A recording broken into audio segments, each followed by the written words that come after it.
Hello every one, എല്ലാവർക്കും lame ഇൻസ്റ്റിറ്റ്യൂട്ടിൻ്റെ പുതിയൊരു വീഡിയോയിലോട്ട് സ്വാഗതം. ഇന്നത്തെ ഈ ഒരു സെഷനിൽ നമ്മൾ ഡിസ്കസ് ചെയ്യുന്നത് ബ്ലോക്ക് 3 ആണ്. Statistical methods in psychological research 1 എന്ന് പറയുന്ന പേപ്പറിലെ ബ്ലോക്ക് 3 ആണ് നമ്മൾ ഇന്ന് ഡിസ്കസ് ചെയ്യാൻ വേണ്ടി പോകുന്നത്. ഓൾറെഡി ബ്ലോക്ക് 1ഉം ബ്ലോക്ക് 2ഉം നമ്മൾ ഓൾറെഡി ഡിസ്കസ് ചെയ്തു. അതെന്താണെന്നുള്ളതിനെ കുറിച്ചിട്ടൊക്കെ വ്യക്തമായിട്ടുള്ള ധാരണയുണ്ട്. ഇനി നമ്മൾ നോക്കുന്നത് ബ്ലോക്ക് 3 ആണ്. Block 3 correlation. അപ്പം ഈ ഒരു ബ്ലോക്കിൽ പ്രധാനമായിട്ടും നമുക്ക് 2 യൂണിറ്റുകളാണുള്ളത്. അതിൽ യൂണിറ്റ് 6, ആദ്യത്തെ യൂണിറ്റ് ആയിട്ടുള്ള യൂണിറ്റ് 6 എന്നുള്ളത് പ്രധാനമായിട്ടും ഫോക്കസ് ചെയ്യുന്നത് എന്താണ് കോറിലേഷൻ, അതിൻ്റെ ഒരു ജനറൽ ഇൻട്രൊഡക്ഷനാണ്. അപ്പോൾ കോറിലേഷൻ ആൻഡ് ഇൻട്രൊഡക്ഷൻ എന്നുള്ളതാണ് ഈ ഒരു ചാപ്റ്ററിൻ്റെ പ്രധാനപ്പെട്ട പേര്. യൂണിറ്റ് 7 ഡിസ്കസ് ചെയ്യുന്നത് ഈ കോറിലേഷൻ എങ്ങനെ കാൽക്കുലേറ്റ് ചെയ്യാം എന്നുള്ളതാണ്. അപ്പോൾ കോറിലേഷൻ എന്ന് പറയുന്ന ഒരു പ്രധാനമായിട്ടും ഈ ഒരു ബ്ലോക്ക് ഡിസ്കസ് ചെയ്യുന്ന കോറിലേഷൻ എന്താണെന്നുള്ളതാണ്. അതിനെ 2 യൂണിറ്റ് ആക്കിയിട്ട് ഡിവൈഡ് ചെയ്തിട്ടുണ്ട്. ആദ്യത്തെ യൂണിറ്റിൽ കോറിലേഷൻ്റെ തിയറിറ്റിക്കൽ പാർട്ടിനെ കംപ്ലീറ്റ് ചെയ്യുന്ന യൂണിറ്റ് 6 കോറിലേഷൻ ആൻഡ് ഇൻട്രൊഡക്ഷൻ എന്ന് പറയുന്ന ഒരു യൂണിറ്റ്. രണ്ടാമതായിക്കൊണ്ട് കോറിലേഷൻ നമുക്ക് എങ്ങനെ കാൽക്കുലേറ്റ് ചെയ്യാം എന്ന് പറയുന്ന അടുത്തൊരു യൂണിറ്റ് വരുന്നുണ്ട്. അപ്പം ഈ ഒരു ബ്ലോക്കിലോട്ട് നമുക്ക് കിടക്കാം. അപ്പം ഈ ഒരു ബ്ലോക്കിലെ ആദ്യത്തെ യൂണിറ്റ് നമ്മൾ സ്റ്റാർട്ട് ചെയ്യാണ് കോറിലേഷൻ ആൻഡ് ഇൻട്രൊഡക്ഷൻ എന്നുള്ള ചാപ്റ്റർ. അപ്പോൾ ഈ ഒരു ചാപ്റ്ററിലോട്ട് കടക്കുന്നതിൻ്റെ മുന്നേ നമ്മൾ ഓൾറെഡി എപ്പോഴും ഡിസ്കസ് ചെയ്യാറുള്ള നമ്മുടെ മൈൻഡ് മാപ്പ് ഒന്നുകൂടെ നമ്മൾ എടുത്തിട്ടുണ്ട്. അപ്പം ഇതിലിപ്പോൾ നമ്മൾ ഓൾറെഡി എന്ത് പറഞ്ഞു, സ്റ്റാറ്റിസ്റ്റിക്സ് എന്താണെന്നുള്ളത് ഫസ്റ്റ് യൂണിറ്റിൽ നമ്മൾ പറഞ്ഞു. അതിൽ തന്നെ നമുക്ക് 2 സ്റ്റാറ്റിസ്റ്റിക്സിനെ കുറിച്ചിട്ട് നമ്മൾ പറഞ്ഞു. എന്താണ് ഡിസ്ക്രിപ്റ്റീവ് സ്റ്റാറ്റിസ്റ്റിക്സ് എന്നുള്ളത്. ഡിസ്ക്രിപ്റ്റീവ് സ്റ്റാറ്റിസ്റ്റിക്സ് എന്തിനാണ് ഉപയോഗിക്കുന്നത്? കളക്ട് ചെയ്ത ഡാറ്റിനെ ഡിസ്ക്രൈബ് ചെയ്യുക എന്നുള്ള ഒരു ഉദ്ദേശത്തിലാണ്. അപ്പം അങ്ങനെ അതിനുപയോഗിക്കുന്ന സ്റ്റാറ്റിക്സ് ആണ് നമ്മൾ ഡിസ്ക്രിപ്റ്റീവ് സ്റ്റാറ്റിക്സ് എന്ന് പറയുന്നത്. അപ്പം ഈ ഡിസ്ക്രിപ്റ്റീവ് സ്റ്റാറ്റിക്സ് ഡിസ്ക്രൈബ് ചെയ്യുന്നത് 2 പ്രൊസീജിയറിലൂടെയാണ്, അല്ലെങ്കിൽ 2 മെത്തേഡ് ഉപയോഗിച്ചിട്ടാണ്. ഒന്നാണത് ഓർഗനൈസേഷൻ ഓഫ് ഡാറ്റയും രണ്ടാമതായിട്ട് സമ്മറൈസേഷൻ ഓഫ് ഡാറ്റയും. ഇതിൽ ഓർഗനൈസേഷൻ ഓഫ് ഡാറ്റ എന്താ എന്നുള്ളത് നമ്മൾ യൂണിറ്റ് 2 ഡിസ്കസ് ചെയ്തു. യൂണിറ്റ് 3 എത്തിയ സമയത്ത് നമ്മൾ സമ്മറൈസേഷൻ ഓഫ് ഡാറ്റ പറയുന്നുണ്ട്. അതിൽ നമ്മൾ measure of central tendency unit 3ൽ നമ്മൾ എന്താണെന്ന് പറഞ്ഞു. മെഷർ ഓഫ് ഡിസ്പേർഷൻ യൂണിറ്റ് 4ലും യൂണിറ്റ് 5ലും നമ്മൾ ഡിസ്കസ് ചെയ്തു. സ്ക്യൂനസും കർട്ടൂസിസും നമ്മൾ വഴിയെ അത് പരിചയപ്പെടുന്നതാണ്. അതിനുശേഷം അപ്പോൾ നമുക്ക് ഏകദേശം ഈ ഡിസ്ക്രിപ്റ്റീവ് സ്റ്റാറ്റിസ്റ്റിക്സ് എന്ന് പറയുന്ന ഭാഗം നമുക്ക് ഏകദേശം നമ്മൾ എന്ത് ചെയ്തിട്ടുണ്ട്, കവർ ചെയ്തിട്ടുണ്ട്. ഓക്കെ, ഒരു ഐഡിയ കിട്ടിയിട്ടുണ്ട്. അപ്പം ഡിസ്ക്രിപ്റ്റീവ് സ്റ്റാറ്റിക്സും ഇൻഫറൻഷ്യൽ സ്റ്റാറ്റിക്സും തമ്മിലുള്ള വ്യത്യാസം എന്താണെന്ന് വെച്ച് കഴിഞ്ഞാൽ നമ്മൾ ഓൾറെഡി പറഞ്ഞിട്ടുള്ളതാണ്. എന്നാലും ഞാനതിൻ്റെ ഒരു റിവിഷൻ തരികയാണ്. എന്താണ്, കളക്ട് ചെയ്ത ഡാറ്റയെ ഉള്ള സാധനം വെച്ചിട്ട് നമ്മൾ ഡിസ്ക്രൈബ് ചെയ്യുന്നതിനെയാണ് ഡിസ്ക്രിപ്റ്റീവ് സ്റ്റാറ്റിക്സ് എന്ന് പറയുന്നത്. ഈ ഡിസ്ക്രൈബ് ചെയ്തിട്ടുള്ള ആ ഒരു ഇൻഫർമേഷൻസ് ഉപയോഗിച്ചുകൊണ്ട് നമ്മളൊരു അനുമാനത്തിലെത്തുന്നതിന് വേണ്ടിയിട്ട് നമ്മൾ ഉപയോഗിക്കുന്ന സ്റ്റാറ്റിസ്റ്റിക്സുകളെയാണ് ഇൻഫറൻഷ്യൽ സ്റ്റാറ്റിക്സ് എന്ന് പറയുന്നത്. ഇൻഫർ എന്നുള്ളതിൻ്റെ അർത്ഥം എന്താണ്? അസംഷൻ എന്നുള്ളതാണ്. അപ്പം ഇവിടെ എന്താണ് ചെയ്യുന്നത്? അസംഷനിലോട്ട് എത്തുകയാണ്. അതായത് ഉള്ള ഇൻഫർമേഷൻസ് ഉപയോഗിച്ചിട്ട് നമ്മൾ ഒരു അനുമാനത്തിലോട്ട് എത്തുകയാണ്. അത് തമ്മിൽ എന്തെങ്കിലും ബന്ധമുണ്ടോ, അല്ലെങ്കിൽ ഇത് കാരണമാണോ ഇത് കാരണമായിട്ടുള്ളത് എന്നുള്ള ഒരു അസംഷൻ, നമ്മളൊരു അസംഷനിലോട്ട് എത്താൻ നമ്മൾ ഉപയോഗിക്കുന്ന സ്റ്റാറ്റിസ്റ്റിക്സുകളെയാണ്, നമ്മൾ അനുമാനത്തിലോട്ട് എത്താൻ നമ്മളെ ഹെൽപ്പ് ചെയ്യുന്ന സ്റ്റാറ്റിസ്റ്റിക്സുകളെയാണ് ഇൻഫറൻഷ്യൽ സ്റ്റാറ്റിക്സുകൾ എന്ന് പറയുന്നത്. ഈ ഇൻഫറൻഷ്യൽ സ്റ്റാറ്റിസ്റ്റിക്സ് പ്രധാനമായിട്ടും 2 തരത്തിലുണ്ട്. എസ്റ്റിമേഷനും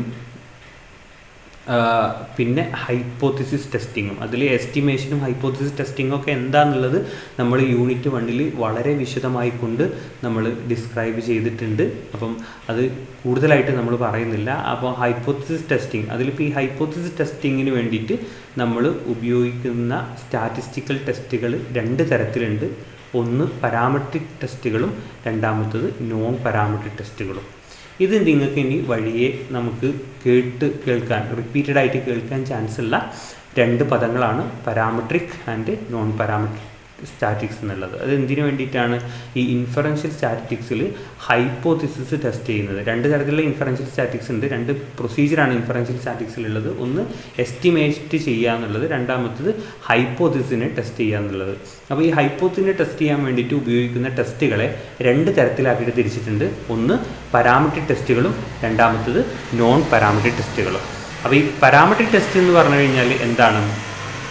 പാരാമെട്രിക് ടെസ്റ്റുകൾ എന്ന് പറഞ്ഞു കഴിഞ്ഞാൽ നമ്മൾ അസംഷൻസ് ബേസ്ഡ് ആണ്, അതായത് സർട്ടൈൻ കണ്ടീഷൻസ് ബേസ്ഡ് ആണ്. സർട്ടൈൻ കണ്ടീഷൻ മെറ്റ് ചെയ്ത് കഴിഞ്ഞാൽ മാത്രം ഉപയോഗിക്കുന്ന ഒരു ഗ്രൂപ്പ് ഓഫ് ടെസ്റ്റുകളാണ് പാരാമെട്രിക് ടെസ്റ്റ് എന്ന് പറഞ്ഞാൽ. ഒരു ടെസ്റ്റല്ല, ഗ്രൂപ്പ് ഓഫ് ടെസ്റ്റുകളാണ് ഈ പാരാമെട്രിക് ടെസ്റ്റുകൾ എന്ന് പറയുന്നത്. നോൺ പാരാമെട്രിക് ടെസ്റ്റുകൾ എന്ന് പറയുന്നത് ഈ കണ്ടീഷൻസ് ഇല്ലാതെ, ഈ കണ്ടീഷൻസ് ഒന്നും മെറ്റ് ചെയ്തില്ലെങ്കിൽ നമ്മൾ ഉപയോഗിക്കുന്ന ഗ്രൂപ്പ് ഓഫ് ടെസ്റ്റുകളാണ്. Not conditions based, no condition, അതായത് നമ്മൾക്ക് ഈ ഇന്ന കണ്ടീഷൻസുകളൊക്കെ ഉണ്ടെങ്കിൽ ഈ പാരാമെട്രിക് ടെസ്റ്റുകൾ നമ്മൾ ഉപയോഗിക്കും. ഇന്ന കണ്ടീഷൻസ് ഒന്നും മെറ്റ് ചെയ്യാത്ത ഡാറ്റകളാണ് നമ്മുടെ കയ്യിലുള്ളതെങ്കിൽ നമ്മൾ അവിടെ എന്തുപയോഗിക്കും? നോൺ പാരാമെട്രിക് ടെസ്റ്റുകൾ ഉപയോഗിക്കും. അപ്പോൾ എന്തൊക്കെയാണ് ആ കണ്ടീഷൻസുകൾ എന്നുള്ളതൊക്കെ നമ്മൾ ഡീറ്റെയിൽ ആയിട്ട് വരും ക്ലാസ്സുകളിൽ പഠിക്കും. അപ്പോൾ നിങ്ങൾ ജസ്റ്റ് ഇതിൻ്റെ ഒരു വ്യത്യാസം മനസ്സിലാക്കി വെക്കുക. പാരാമെട്രിക് ടെസ്റ്റുകൾ എന്ന് പറഞ്ഞു കഴിഞ്ഞാൽ അത് അസംഷൻസ് ബേസ്ഡ് ആണ്. സർട്ടൈൻ അസംഷൻസ് ഫുൾഫിൽ ചെയ്താൽ മാത്രം നമ്മൾ ഉപയോഗിക്കുന്ന ടെസ്റ്റുകളെയാണ് പാരാമെട്രിക് ടെസ്റ്റുകൾ എന്ന് പറയുന്നത്. സർട്ടൈൻ അസംഷൻസ് ഫുൾഫിൽ ചെയ്തിട്ടില്ലെങ്കിൽ നമ്മൾ ഉപയോഗിക്കുന്ന ടെസ്റ്റുകളാണ് നോൺ പാരാമെട്രിക് ടെസ്റ്റുകൾ എന്നുള്ളത്. ഓക്കെ, അപ്പം ഈ പാരാമെട്രിക് ടെസ്റ്റ്, ഈ ഹൈപ്പോത്തസിസ് ടെസ്റ്റിങ്ങിന് വേണ്ടിയിട്ട് നമ്മൾ ഉപയോഗിക്കുന്ന ടെസ്റ്റുകളിൽപ്പെട്ട ടെസ്റ്റുകൾ ഏതൊക്കെയാണ്? ഒന്ന്, ഈ ടെസ്റ്റുകൾ എന്ന് പറയുന്നത് കോറിലേഷൻ എന്നൊക്കെ പറയുന്നത് നമ്മൾ ഈ ഹൈപ്പോത്തസിസ് ടെസ്റ്റ് ചെയ്യാൻ വേണ്ടിയിട്ട് ഉപയോഗിക്കുന്ന മെത്തേഡുകളാണ്. കോറിലേഷൻ, പിന്നെ അതേപോലെ തന്നെ ടി ടെസ്റ്റ്, അനോവ, ഇതൊക്കെ ഈ ടെസ്റ്റുകളാണ്. അപ്പം ഈ ഹൈപ്പോത്തസിസ് ടെസ്റ്റ് ചെയ്യാൻ വേണ്ടിയിട്ട് ഉപയോഗിക്കുന്നതാണ്. അപ്പം ഇത് നമ്മൾ രണ്ടാക്കി തരംതിരിക്കുന്നുണ്ട്. അപ്പോൾ കോറിലേഷൻ തന്നെ പാരാമെട്രിക് സ്റ്റാറ്റിസ്റ്റിക്സിൽ ഉള്ള കോറിലേഷൻസുകളുണ്ട്. ടി ടെസ്റ്റ് നമ്മൾ ഉപയോഗിക്കേണ്ടി വരുന്ന സമയത്ത് പാരാമെട്രിക് കണ്ടീഷൻ ആണെങ്കിൽ നമ്മൾ ഉപയോഗിക്കുന്ന വേറെ ടി ടെസ്റ്റുകളാണ്. പാരാമെട്രിക് കണ്ടീഷൻ അല്ലെങ്കിൽ നമ്മൾ ഉപയോഗിക്കുന്നത് വേറെ ടി ടെസ്റ്റുകളാണ്. അപ്പോൾ ഇതിനൊക്കെ കോമൺ ആയിട്ട് നമുക്ക് എന്ത് വരുന്നുണ്ട്? നമുക്ക് നമ്മൾ ഹൈപ്പോത്തസിസ് ടെസ്റ്റുകൾ വരുന്നുണ്ട്. അപ്പോൾ ഈ ടെസ്റ്റുകൾ അസംഷൻസ് മെറ്റ് ചെയ്യുമ്പോൾ അതിൻ്റെ എന്തുപയോഗിക്കുന്നു? പാരാമെട്രിക് ടെസ്റ്റുകൾ ഉപയോഗിക്കുന്നു. അസംഷൻസ് മെറ്റ് ചെയ്തിട്ടില്ലെങ്കിൽ അതിൻ്റെ നേരെ ഓപ്പോസിറ്റ് ആയിട്ടുള്ള നോൺ പാരാമെട്രിക് ടെസ്റ്റുകൾ ഉപയോഗിക്കുന്നു. നിങ്ങൾക്ക് ചെറിയൊരു റഫ് ഐഡിയ തന്നതാണ്. നിങ്ങൾക്കിപ്പോൾ ചെറിയ രീതിയിലൊരു ക്ലാരിറ്റി വരുന്നുണ്ടാവും. ഇനി നമ്മളിതിൻ്റെ ഉള്ളിലോട്ട് പോകുമ്പോൾ കുറച്ചും കൂടെ നല്ല ക്ലാരിറ്റിയിലോട്ട് നമുക്കത് എത്താൻ വേണ്ടിയിട്ട് പറ്റും. അപ്പം ഇത് ജസ്റ്റ് ഒന്ന് മനസ്സിലാക്കി വെക്കാൻ വേണ്ടിയിട്ട് മാത്രമാണ്. നമ്മൾ ഇത്രയും പോർഷൻസ് ഡിസ്ക്രിപ്റ്റീവ് ക്ലാസിൻ്റെ ആ പോർഷൻസുകൾ മൊത്തം നമ്മൾ കംപ്ലീറ്റ് ചെയ്തിട്ടുണ്ട്. ഓവറോൾ ഒരു ഐഡിയ കിട്ടിയിട്ടുണ്ട്. ഇനി നമ്മൾ ഇൻഫറൻഷ്യൽ സ്റ്റാറ്റിക്സിലോട്ട് എത്തുകയാണ്. അതിലുള്ള ഹൈപ്പോത്തസിസ് ടെസ്റ്റിങ്ങിൽ നമ്മൾ ഉപയോഗിക്കുന്ന ടെസ്റ്റുകളെ കുറിച്ചിട്ടാണ് ഇനി പറയുന്നത്. അതിൽപ്പെട്ട ഒരു ടെസ്റ്റാണ്, അല്ലെങ്കിൽ അതിൽപ്പെട്ട ഒരു സംഗതിയാണ് കോറിലേഷൻ എന്ന് പറയുന്നത്. കോറിലേഷൻ എന്ന് പറയുന്നത് ഒരിക്കലും ഒരു ടെസ്റ്റ് അല്ല. കണ്ടുപിടിക്കാൻ ഒരുപാട് ടെസ്റ്റുകളുണ്ട്. കോറിലേഷൻ എന്നുള്ള സംഗതി വരുന്നത് ഈ ടെസ്റ്റുകളെ പറയുമ്പോഴാണ്. അപ്പോൾ ആദ്യം നമ്മൾ കോറിലേഷൻ എന്താണെന്ന് പഠിക്കുന്നു, എന്നിട്ട് കോറിലേഷൻ ഫൈൻഡ് ഔട്ട് ചെയ്യാനുള്ള ടെസ്റ്റുകളെ കുറിച്ചിട്ട് നമ്മൾ പഠിക്കും. അപ്പം ഈ യൂണിറ്റിൽ എന്താണ് കോറിലേഷൻ എന്നുള്ളതാണ് നമ്മൾ പ്രധാനമായിട്ടും പഠിക്കാൻ വേണ്ടിയിട്ട് പോകുന്നത്. അപ്പം ഈ ഒരു യൂണിറ്റിലെ കോറിലേഷൻ എന്ന് പറയുന്ന യൂണിറ്റിലെ പ്രധാനപ്പെട്ട 4 കണ്ടൻസുകളിലൂടെയാണ് നമ്മൾ പാസ് ചെയ്ത് പോകുന്നുണ്ടാവുക. അതിലാദ്യം കോറിലേഷൻ്റെ ഇൻട്രൊഡക്ഷനാണ്. എന്താണ് കോറിലേഷൻ, അത് എന്താണ് വ്യക്തമാക്കുന്നത് എന്നുള്ള കാര്യങ്ങളൊക്കെയാണ് അതിൽ പറയുന്നത്. പിന്നെ കോറിലേഷൻ്റെ ഒരു കോൺസെപ്റ്റ് ഇൻട്രൊഡക്ഷൻ കഴിഞ്ഞിട്ട് നമ്മളതിനൊരു ഇൻട്രൊഡക്ഷൻ കൊടുത്തതിന് ശേഷം ഇൻട്രൊഡക്ഷനിൽ ജസ്റ്റ് കാര്യങ്ങളൊക്കെ പറഞ്ഞതിന് ശേഷം അതിൻ്റെ കുറച്ചും കൂടെ ആഴങ്ങളിലേക്ക് ഇറങ്ങിയിട്ടാണ് നമ്മൾ കോൺസെപ്റ്റ് ഓഫ് കോറിലേഷൻ പറയുന്നത്. രണ്ടാമത്തെ ഒരു ഏരിയ എന്ന് പറയുന്നത്. മൂന്നാമത്തെ ഒരു ഏരിയ എന്ന് പറയുന്നത് അതിൻ്റെ കോറിലേഷൻ്റെ പ്രോപ്പർട്ടീസും യൂസസും ലിമിറ്റേഷൻസിനെ കുറിച്ചിട്ടൊക്കെ നമ്മൾ പറയാമെന്നുള്ളതാണ്. നാലാമത്തത് ടൈപ്സ് ഓഫ് അല്ലെങ്കിൽ അതർ മെത്തേഡ്സ് ഓഫ് കോറിലേഷൻ എന്നുള്ള ഒരു ഭാഗം കൂടെ നമ്മൾ കവർ ചെയ്യുന്നുണ്ട്. അപ്പം അങ്ങനെ ഒരു 4 ഏരിയാസിലൂടെയാണ് നമ്മൾ പോകുന്നത്. അപ്പോൾ നമുക്ക് ഓരോന്നിലോട്ടും പതുക്കെ ഇറങ്ങിച്ചെല്ലാം. അപ്പോൾ കോറിലേഷൻ്റെ ഇൻട്രൊഡക്ഷനാണ് നമ്മൾ നോക്കുന്നത്. ഇപ്പം കോറിലേഷനെ കുറിച്ചിട്ട് പറയുന്ന സമയത്ത് എന്താണ് കോറിലേഷൻ എന്നുള്ളത് നമുക്ക് ജസ്റ്റ് ഒന്ന് മനസ്സിലാക്കി വെക്കാം. കോറിലേഷൻ എന്ന് പറഞ്ഞു കഴിഞ്ഞാൽ ഒന്നുമില്ല, റിലേഷൻഷിപ്പ് ബിറ്റ്വീൻ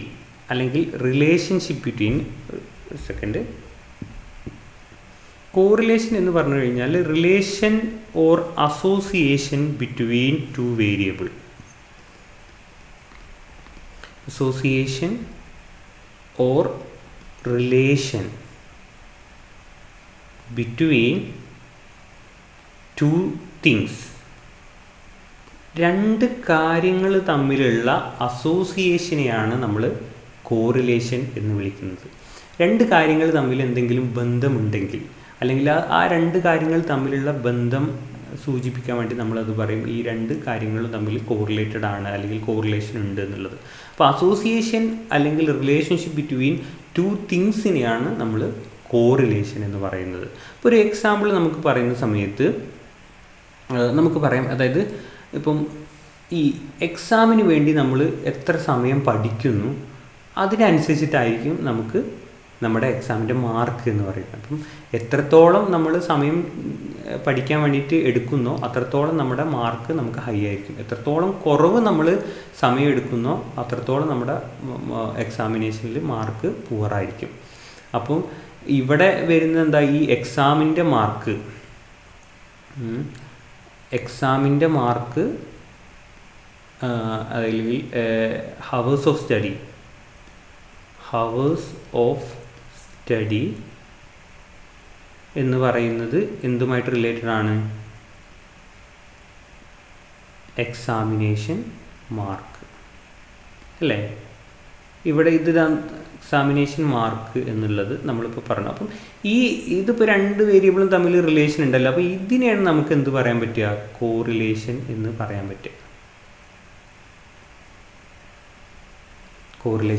പറ്റുക. ഇനി നമുക്ക് വേറൊരു എക്സാമ്പിൾ നോക്കാം. ഇപ്പം ഇതൊരു എക്സാമ്പിൾ 1 നമുക്ക് എടുക്കാം കേട്ടോ. ഇനി എക്സാമ്പിൾ 2 നമുക്ക് നോക്കാം. നമുക്കൊരു സൈക്കോളജി എക്സാമ്പിൾ എടുക്കാം. അതിൽ നമുക്ക് എന്തെടുക്കാം? സ്ട്രെസ്സ് ലെവൽ, അതായത് നമ്മുടെ ഒരു ടെൻഷൻ്റെ അളവ്. രണ്ടാമത്തെ ഒരു വേരിയബിൾ നമുക്ക് സ്ലീപ്പ് എന്നെടുക്കാം, നമ്മുടെ ഉറക്കം എന്നുള്ളത്. അപ്പോൾ നമുക്ക് സ്ട്രെസ്സ് ലെവൽ നമുക്ക് കൂടുന്ന സമയത്ത് നമുക്ക് ഉറക്കം ഉണ്ടാവുമോ? നമുക്ക് സ്ട്രെസ്സ് കൂടിക്കഴിഞ്ഞാൽ നമുക്ക് ഉറക്കം ഉണ്ടാവില്ല. അപ്പം സ്ട്രെസ്സ് ലെവൽ കൂടുമ്പോൾ നമുക്ക് ഉറക്കം കുറയുന്നു. ഓക്കെ, അപ്പോൾ നല്ലവണ്ണം നമ്മൾ ഉറങ്ങുകയാണെന്നുണ്ടെങ്കിൽ നമുക്ക് ചിലപ്പോൾ എന്തുണ്ടാവില്ല, സ്ട്രെസ്സ് വളരെ കുറവാകുന്ന സമയത്ത് നമുക്ക് നല്ലോണം ഉറക്കം വരും. അപ്പം ഉറക്കം കൂടുന്ന സമയത്തും സ്ട്രെസ്സ് ലെവൽ കുറഞ്ഞതായിട്ട് കാണുന്നുണ്ട്. അപ്പം ഇത് തമ്മിലും എന്തുണ്ട്? ബന്ധമുണ്ട്. പക്ഷേ മേലെ പറഞ്ഞ പോലെ എന്ത് ബന്ധമല്ല, ഒന്ന് കൂടുമ്പോൾ മറ്റേത് കൂടുകയല്ല. ഇത് ഇവിടെ ഒന്ന് കൂടുമ്പോൾ മറ്റേത് കുറയുന്ന ബന്ധമാണ്. അപ്പം ഈ ബന്ധങ്ങളും എന്താണ്? ഇതിന് നമ്മൾ കോറിലേഷൻ എന്ന് പറയുന്നത്. ഇതും ബന്ധമാണ് അല്ലേ? ഒന്ന് കൂടുമ്പോൾ മറ്റേത് കുറയുക എന്നുള്ളതും അത് തമ്മിലുള്ള ബന്ധമാണ്. ഒന്ന് കൂടുമ്പോൾ മറ്റേത് കൂടുക എന്നുള്ളതും അത് തമ്മിലുള്ള ഒരു ബന്ധമാണ്. അപ്പോൾ ഇത് തമ്മിൽ ഒന്നിൽ ഓപ്പോസിറ്റ് ബന്ധവും ഒന്നിൽ നേർക്ക് നേരെയുള്ള ബന്ധമാണ്. രണ്ടും എന്താണ്? ബന്ധമാണ്. ഒന്ന് കൂടുമ്പോൾ മറ്റേത് കുറയുക എന്ന് പറയുന്നതും ബന്ധമാണ്, ഒന്ന് കൂടുമ്പോൾ മറ്റേത് കൂടുക എന്ന് പറയുന്നതും ബന്ധമാണ്. അപ്പോൾ കോറിലേഷൻ എന്ന് പറഞ്ഞു കഴിഞ്ഞാൽ റിലേഷൻഷിപ്പ് ബിറ്റ്വീൻ ടു തിങ്സ് ആണ്. രണ്ട് സാധനങ്ങൾ തമ്മിലുള്ള ബന്ധത്തിനെയാണ് നമ്മൾ കോറിലേഷൻ എന്ന് പറയുന്നത്. ആ ബന്ധം എന്താവാം? പോസിറ്റീവായിട്ടുള്ള ബന്ധുവാകാം, അല്ലെങ്കിൽ ഒരേ തരത്തിൽ പോകുന്ന ബന്ധുവാകാം, അല്ലെങ്കിൽ ഓപ്പോസിറ്റായിട്ടുള്ള നെഗറ്റീവായിട്ടുള്ള ബന്ധുവാകാം. അപ്പോൾ ബന്ധത്തിനെയാണ് നമ്മൾ എന്ത് പറയുന്നത്? കോറിലേഷൻ എന്ന് പറയുന്നത്. ഇപ്പോൾ കോറിലേഷൻ എന്ന് പറഞ്ഞു കഴിഞ്ഞാൽ രണ്ട് കാര്യങ്ങൾ തമ്മിലുള്ള ബന്ധത്തിനെയാണ് നമ്മൾ കോറിലേഷൻ എന്ന് പറയുന്നത്. അതിന് നമ്മൾ എക്സാമ്പിൾ പറഞ്ഞല്ലോ. അപ്പോൾ ദൈനംദിന ജീവിതത്തിൽ അസോസിയേറ്റഡ് ആയിട്ടുള്ള രണ്ട് കാര്യങ്ങൾ അടിസ്ഥാനപ്പെടുത്തിയിട്ട് നമ്മൾ രണ്ട് എക്സാമ്പിൾസുകളൊക്കെ പറഞ്ഞു. അപ്പോൾ ഇതാണ് ബേസിക്കലി കോറിലേഷൻ കൊണ്ട് ഉദ്ദേശിക്കുന്നത്. വളരെ സിമ്പിൾ അല്ലേ? കൃത്യമായിട്ടൊന്ന് മനസ്സിലായിട്ടില്ലേ? ഇനി നമുക്ക് ജസ്റ്റ് ഒന്ന് നമ്മൾ PPT കൂടെ നോക്കാം. As there any rise in temperature, അതായത് നമ്മൾ ദൈനംദിന ജീവിതത്തിൽ ഒരു എക്സാമ്പിൾ പറയുകയാണ്. ടെമ്പറേച്ചർ കൂടുന്ന സമയത്ത് there is an increase in sales of ice cream increase ആവും, അല്ലെങ്കിൽ ജ്യൂസ് കട ഇൻക്രീസ് ആവും. അപ്പം ഈ ടെമ്പറേച്ചറും ഐസ്ക്രീമിൻ്റെ സെയിലും തമ്മിൽ ഒരു ബന്ധമുണ്ട്. അതെന്ത് ബന്ധമാണ്? പോസിറ്റീവ് ബന്ധമാണ്. കാരണം എന്താ? ഒന്ന് ടെമ്പറേച്ചർ കൂടുമ്പോൾ ഐസ്ക്രീമിൻ്റെ സെയിലും കൂടുന്നു, രണ്ടും ഒരേ ഡയറക്ഷനിലാണ്. ഓക്കെ, ഇനി ഇവിടെ വേറൊരു example. As there is in increase in occupational stress, അതായത് നമ്മളെ വർക്കിൽ ഒക്യുപ്പേഷണൽ സ്ട്രെസ് എന്ന് പറഞ്ഞു കഴിഞ്ഞാൽ എന്താണ്? നമ്മളൊരു കമ്പനിയിൽ വർക്ക് ചെയ്യുകയാണെങ്കിൽ നമുക്കുണ്ടാവുന്ന സ്ട്രെസ്സിനെയാണ് ഒക്യുപ്പേഷണൽ സ്ട്രെസ് എന്ന് പറഞ്ഞു കഴിഞ്ഞാൽ. അതായത് നമ്മുടെ തൊഴിലിടത്തിലുള്ള സ്ട്രെസ്സിനെയാണ് ഒക്യുപ്പേഷണൽ സ്ട്രെസ് എന്ന് പറയുന്നത്. അപ്പം നമ്മുടെ ഒക്യുപ്പേഷണൽ സ്ട്രെസ് കൂടുകയാണെങ്കിൽ നമ്മൾ എന്ത് ചെയ്യുന്നുണ്ട്, നമ്മുടെ ആ ഒരു തൊഴിലിടത്തിലുള്ള നമ്മളുടെ പെർഫോമൻസ് കുറയുന്നുണ്ട്. അപ്പോൾ ഇവിടുത്തെ ബന്ധം എന്താണ്, ഒക്യുപ്പേഷണൽ സ്ട്രെസ്സ് ഇവിടേക്ക് കൂടുമ്പോൾ തൊഴിലിടത്തിൽ നമ്മുടെ പെർഫോമൻസ് കുറയാണ്. അപ്പോൾ ഇവിടെ എന്തായി, ഓപ്പോസിറ്റ് ഡയറക്ഷനിലാണ് ബന്ധം പോകുന്നത്. ഓക്കെ. പിന്നെ sales of air purifiers can be linked in there increased pollution. അപ്പം എയർ പ്യൂരിഫയേഴ്സ് എന്താണ്, ഈ പൊല്യൂഷനുമായിട്ട് ചെറിയൊരു ബന്ധമുണ്ട് എന്നുള്ള ഒരു ജനറൽ സ്റ്റേറ്റ്മെൻറ്റാണ്, അത് നോക്കണ്ട. അപ്പോൾ ഇവിടെ നമുക്ക് രണ്ട് ബന്ധം ഉണ്ട്. രണ്ട് ബന്ധം ഇപ്പം നമ്മൾ കണ്ടു, ഒന്ന് കൂടുമ്പോൾ മറ്റേത് കൂടുന്ന ഒരു ബന്ധം, ഒന്ന് കൂടുമ്പോൾ മറ്റേതൊന്ന് കുറയുന്ന ബന്ധം. അങ്ങനെ നമുക്ക് രണ്ട് ബന്ധം, പക്ഷേ ഇത് രണ്ടും എന്താണ്, കോറിലേഷൻ ആണ് എന്നുള്ളതാണ്. അപ്പോൾ അത് ചെറിയൊരു ഐഡിയ കിട്ടിയിട്ടുണ്ടെന്ന് വിചാരിക്കുന്നു. In our day to day life we may experience such association, അല്ലേ? നമ്മുടെ ഡേ ടു ഡേ ലൈഫിൽ ഇങ്ങനത്തെ കുറേ അസോസിയേഷൻസുകൾ നമുക്ക് കാണാൻ പറ്റും. That is one aspect increase or decrease. ഒരു കാര്യം ഇൻക്രീസോ അല്ലെങ്കിൽ കൂടുമ്പോഴോ അല്ലെങ്കിൽ കുറയുമ്പോഴോ മറ്റൊരു കാര്യം എന്ത് ചെയ്യുന്നുണ്ട്, അതിൻ്റെ ഒപ്പം തന്നെ കൂടുകയോ കുറയുകയോ ചെയ്യുന്നുണ്ട്. When one aspect is increases the other decrease and vice versa. അപ്പോൾ ഒന്ന് കൂടുമ്പോൾ മറ്റേത് കൂടുകയോ ഒന്ന് കുറയുമ്പോൾ മറ്റേത് കുറയുകയോ ചെയ്യുന്നുണ്ട്. ഒന്ന് കുറയുമ്പോൾ മറ്റേത് കുറയുകയോ ചെയ്യുന്നുണ്ട്. അതേപോലെ തന്നെ ഒന്ന് കൂടുമ്പോൾ മറ്റേത് കുറയുന്നുണ്ട്, അല്ലെങ്കിൽ ഒന്ന് കുറയുമ്പോൾ മറ്റേത് കൂടുന്നുണ്ട്. മനസ്സിലായോ? ഇപ്പോൾ ഇവിടെ എന്താണ് സംഭവിച്ചത്, ഹവേഴ്സ് ഓഫ് സ്റ്റഡി കൂടുമ്പോൾ എക്സാമിനേഷൻ്റെ മാർക്ക് കൂടുന്നു, ഹവേഴ്സ് ഓഫ് സ്റ്റഡി കുറയുമ്പോൾ എക്സാമിനേഷൻ മാർക്ക് കുറയുന്നു. അപ്പോൾ ഇവിടെ രണ്ടും ഒരേ ഡയറക്ഷനിലാണ് പോകുന്നത്. ഇങ്ങോട്ടും ആണെങ്കിലും ഇങ്ങോട്ടും ആണെങ്കിലും ഒരേ ഡയറക്ഷനിലാണ് പോകുന്നത്. എന്നാൽ രണ്ടാമത്തെ കേസിൽ നോക്ക്, സ്ട്രെസ് ലെവൽ കൂടുമ്പോൾ സ്ലീപ്പിൻ്റെത് കുറയുന്നു, സ്ലീപ്പിൻ്റെത് കൂടുമ്പോൾ സ്ട്രെസ് ലെവൽ കുറയുന്നു. ഇത് രണ്ടും എങ്ങനെ നോക്കുമ്പോഴും ഓപ്പോസിറ്റ് ഡയറക്ഷനിലാണ് പോകുന്നത്. അപ്പോൾ അങ്ങനെ അസോസിയേഷൻസുകൾ ഉണ്ട് എന്നുള്ളതാണ് പറയുന്നത്. പക്ഷേ ഈ രണ്ട് അസോസിയേഷൻ നമ്മൾ കോറിലേഷൻ എന്നാണ് പറയുന്നത്. അപ്പം അതൊരു ഐഡിയ കിട്ടിയില്ലേ? ഇനി നമ്മൾ കോറിലേഷനെ കുറിച്ചിട്ട് ജസ്റ്റ് ഒന്ന് പറഞ്ഞു പോവാണ്. കോറിലേഷൻ എന്ന് പറഞ്ഞു കഴിഞ്ഞാൽ എന്താണ്, നമ്മളിപ്പോൾ പറഞ്ഞ പോലെ തന്നെ സൈക്കോളജിയിൽ പറയുമ്പോൾ, ജനറൽ ടേമിൽ പറയുമ്പോൾ അസോസിയേഷൻ ബിറ്റ്വീൻ ടു തിങ്സ് ആണെങ്കിൽ, സൈക്കോളജിക്കൽ ടേമിൽ നമ്മൾ പറയുമ്പോൾ അസോസിയേഷൻ ബിറ്റ്വീൻ വേരിയബിൾസ് ആണ്. വേരിയബിൾസ് എന്താണെന്നുള്ളത് നമ്മൾ ഫസ്റ്റ് യൂണിറ്റിലൊക്കെ പറഞ്ഞിട്ടുണ്ടായിരുന്നു. അപ്പോൾ വേരിയബിൾസുകൾ തമ്മിലുള്ള അസോസിയേഷനെയാണ് നമ്മൾ എന്ത് പറയുന്നത്, കോറിലേഷൻ എന്ന് പറയുന്നത്. മറക്കരുത്, കോറിലേഷൻ എന്ന് പറഞ്ഞു കഴിഞ്ഞാൽ അസോസിയേഷൻ ബിറ്റ്വീൻ വേരിയബിൾസാണ്. അപ്പോൾ നമ്മൾ പറഞ്ഞ പോലെ തന്നെ നമുക്ക് എന്ത് പറയാൻ പറ്റും, വേറൊരു എക്സാമ്പിൾ, ഹാപ്പിനെസ് കൂടുമ്പോൾ എന്ത് ചെയ്യുന്നു, ഹാപ്പിനെസ് കൂടുന്ന സമയത്ത് നമുക്ക് എന്ത് സംഭവിക്കുന്നു, നമ്മുടെ academic പെർഫോമൻസിലും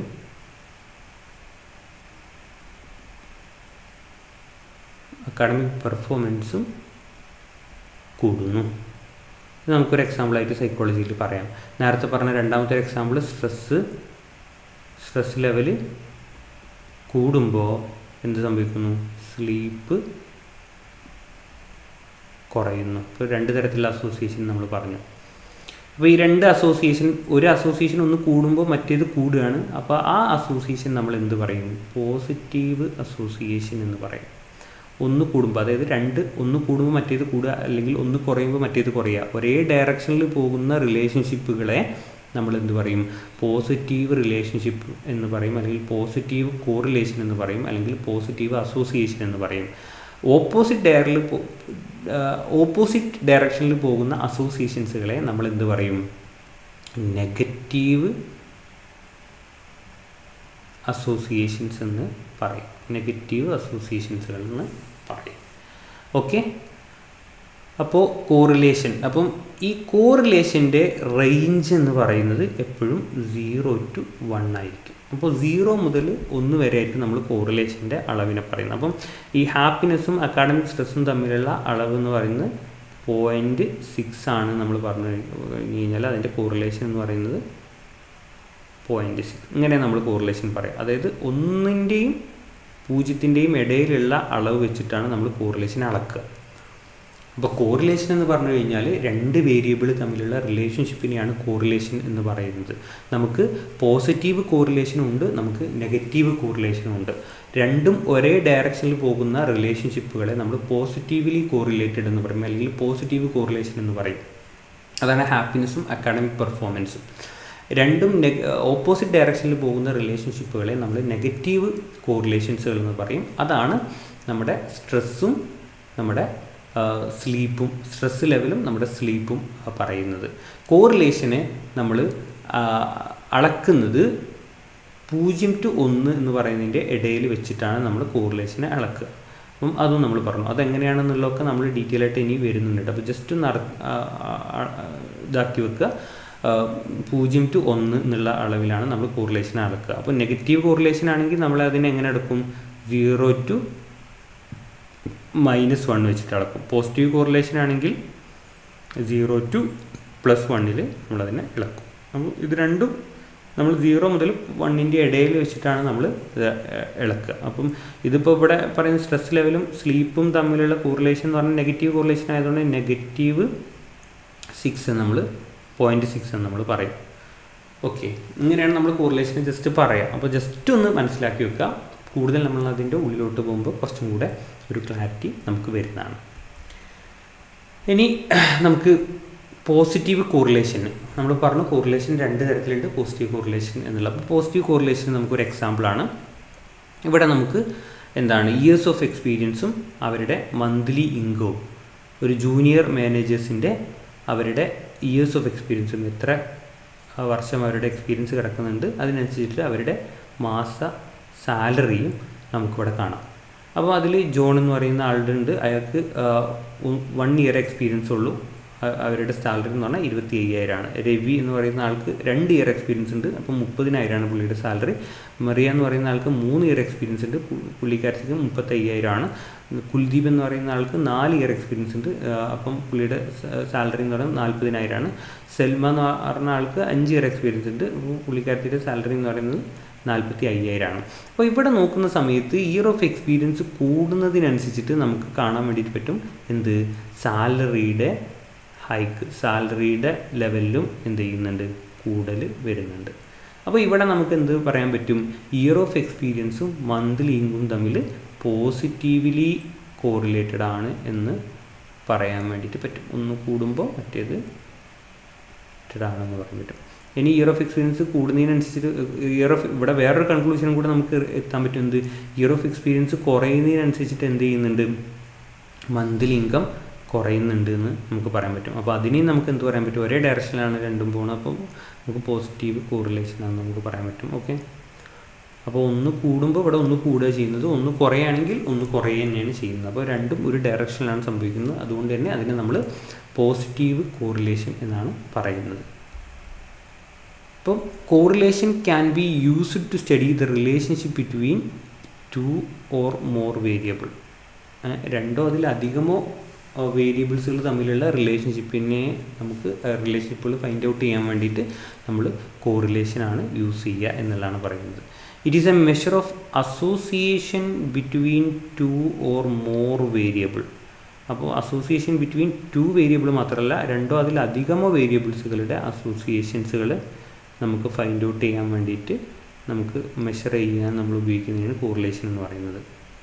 and the relationship determined by not only in terms of direction വെച്ചിട്ട് മാത്രമല്ല, അതായത് നെഗറ്റീവോ പോസിറ്റീവോ എന്ന് വെച്ചിട്ട് മാത്രമല്ല നമ്മൾ എന്ത് പറയുന്നത്, കോറിലേഷൻ എന്ന് പറയുന്നത്.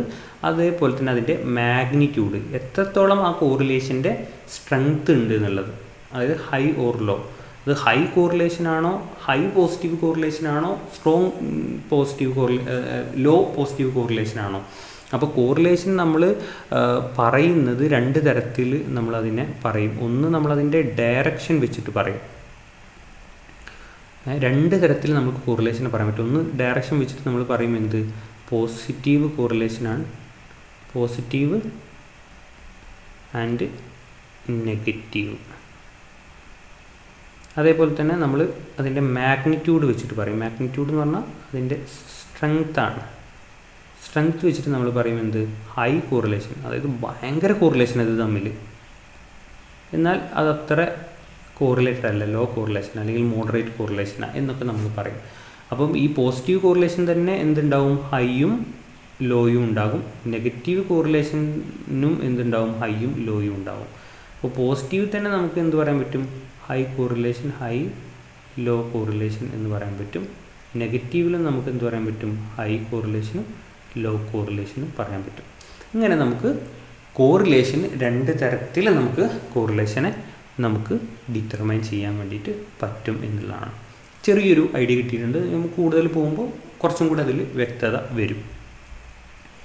ഇനി കോറിലേഷനെ കുറിച്ചിട്ട് പറയുന്ന സമയത്ത് സർ ഫ്രാൻസിസ് ഗാൾട്ടൺ ആണ് കോറിലേഷൻ ആദ്യമായിട്ട് സൈക്കോളജിയിൽ അല്ലെങ്കിൽ സ്റ്റാറ്റിസ്റ്റിക്സിൽ പരിചയപ്പെടുത്തുന്നത്. അല്ലെങ്കിൽ സ്റ്റാറ്റിസ്റ്റിക്സ് അല്ല, വേൾഡ് തന്നെ പരിചയപ്പെടുത്തുന്നത്. അപ്പം അദ്ദേഹം ഈ കോറിലേഷനെ എങ്ങനെ പഠിച്ചു എന്ന് വെച്ച് കഴിഞ്ഞാൽ he studied the association between height of parents and their children. അതായത് ഗാൾട്ടൺ എന്ത് ചെയ്തു? ഫ്രാൻസിസ് ഗാൾട്ടൺ എന്ത് ചെയ്തു? അദ്ദേഹം ഈ പാരൻസിൻ്റെ ഹൈറ്റും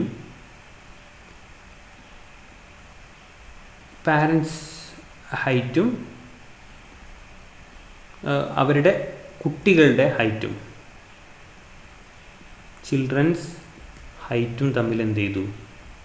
എന്തെങ്കിലും അസോസിയേഷൻ ഉണ്ടോ എന്നുള്ളത് ഫൈൻഡ് ഔട്ട് ചെയ്തു എന്നുള്ളതാണ്. അപ്പോൾ അങ്ങനെ ഫൈൻഡ് ഔട്ട് ചെയ്തിട്ടാണ് അദ്ദേഹം കോറിലേഷൻ എന്ന് പറയുന്ന ആ ഒരു സംഗതിയിലോട്ട് എത്തിയത്. അങ്ങനെ അദ്ദേഹം ഫൈൻഡ് ഔട്ട് ചെയ്തത് എന്താണ്?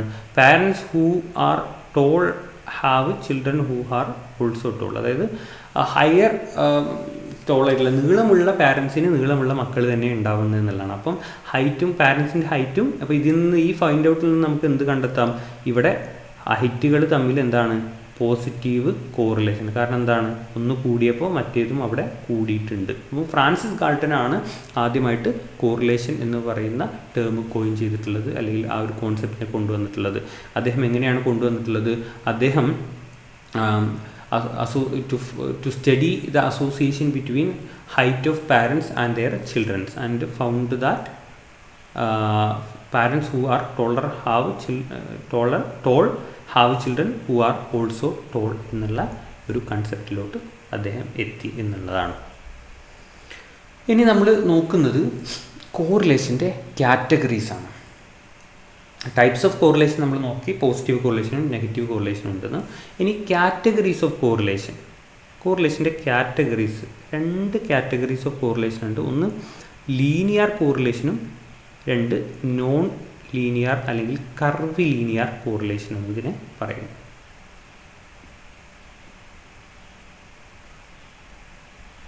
ഓക്കെ, ലീനിയർ കോറിലേഷനും കർവ് ലീനിയർ കോറിലേഷനും അല്ലെങ്കിൽ നോൺ ലീനിയർ കോറിലേഷൻ എന്ന് പറയും. എന്താണ് ഈ ലീനിയർ കോറിലേഷൻ എന്ന് നമുക്ക് നോക്കാം.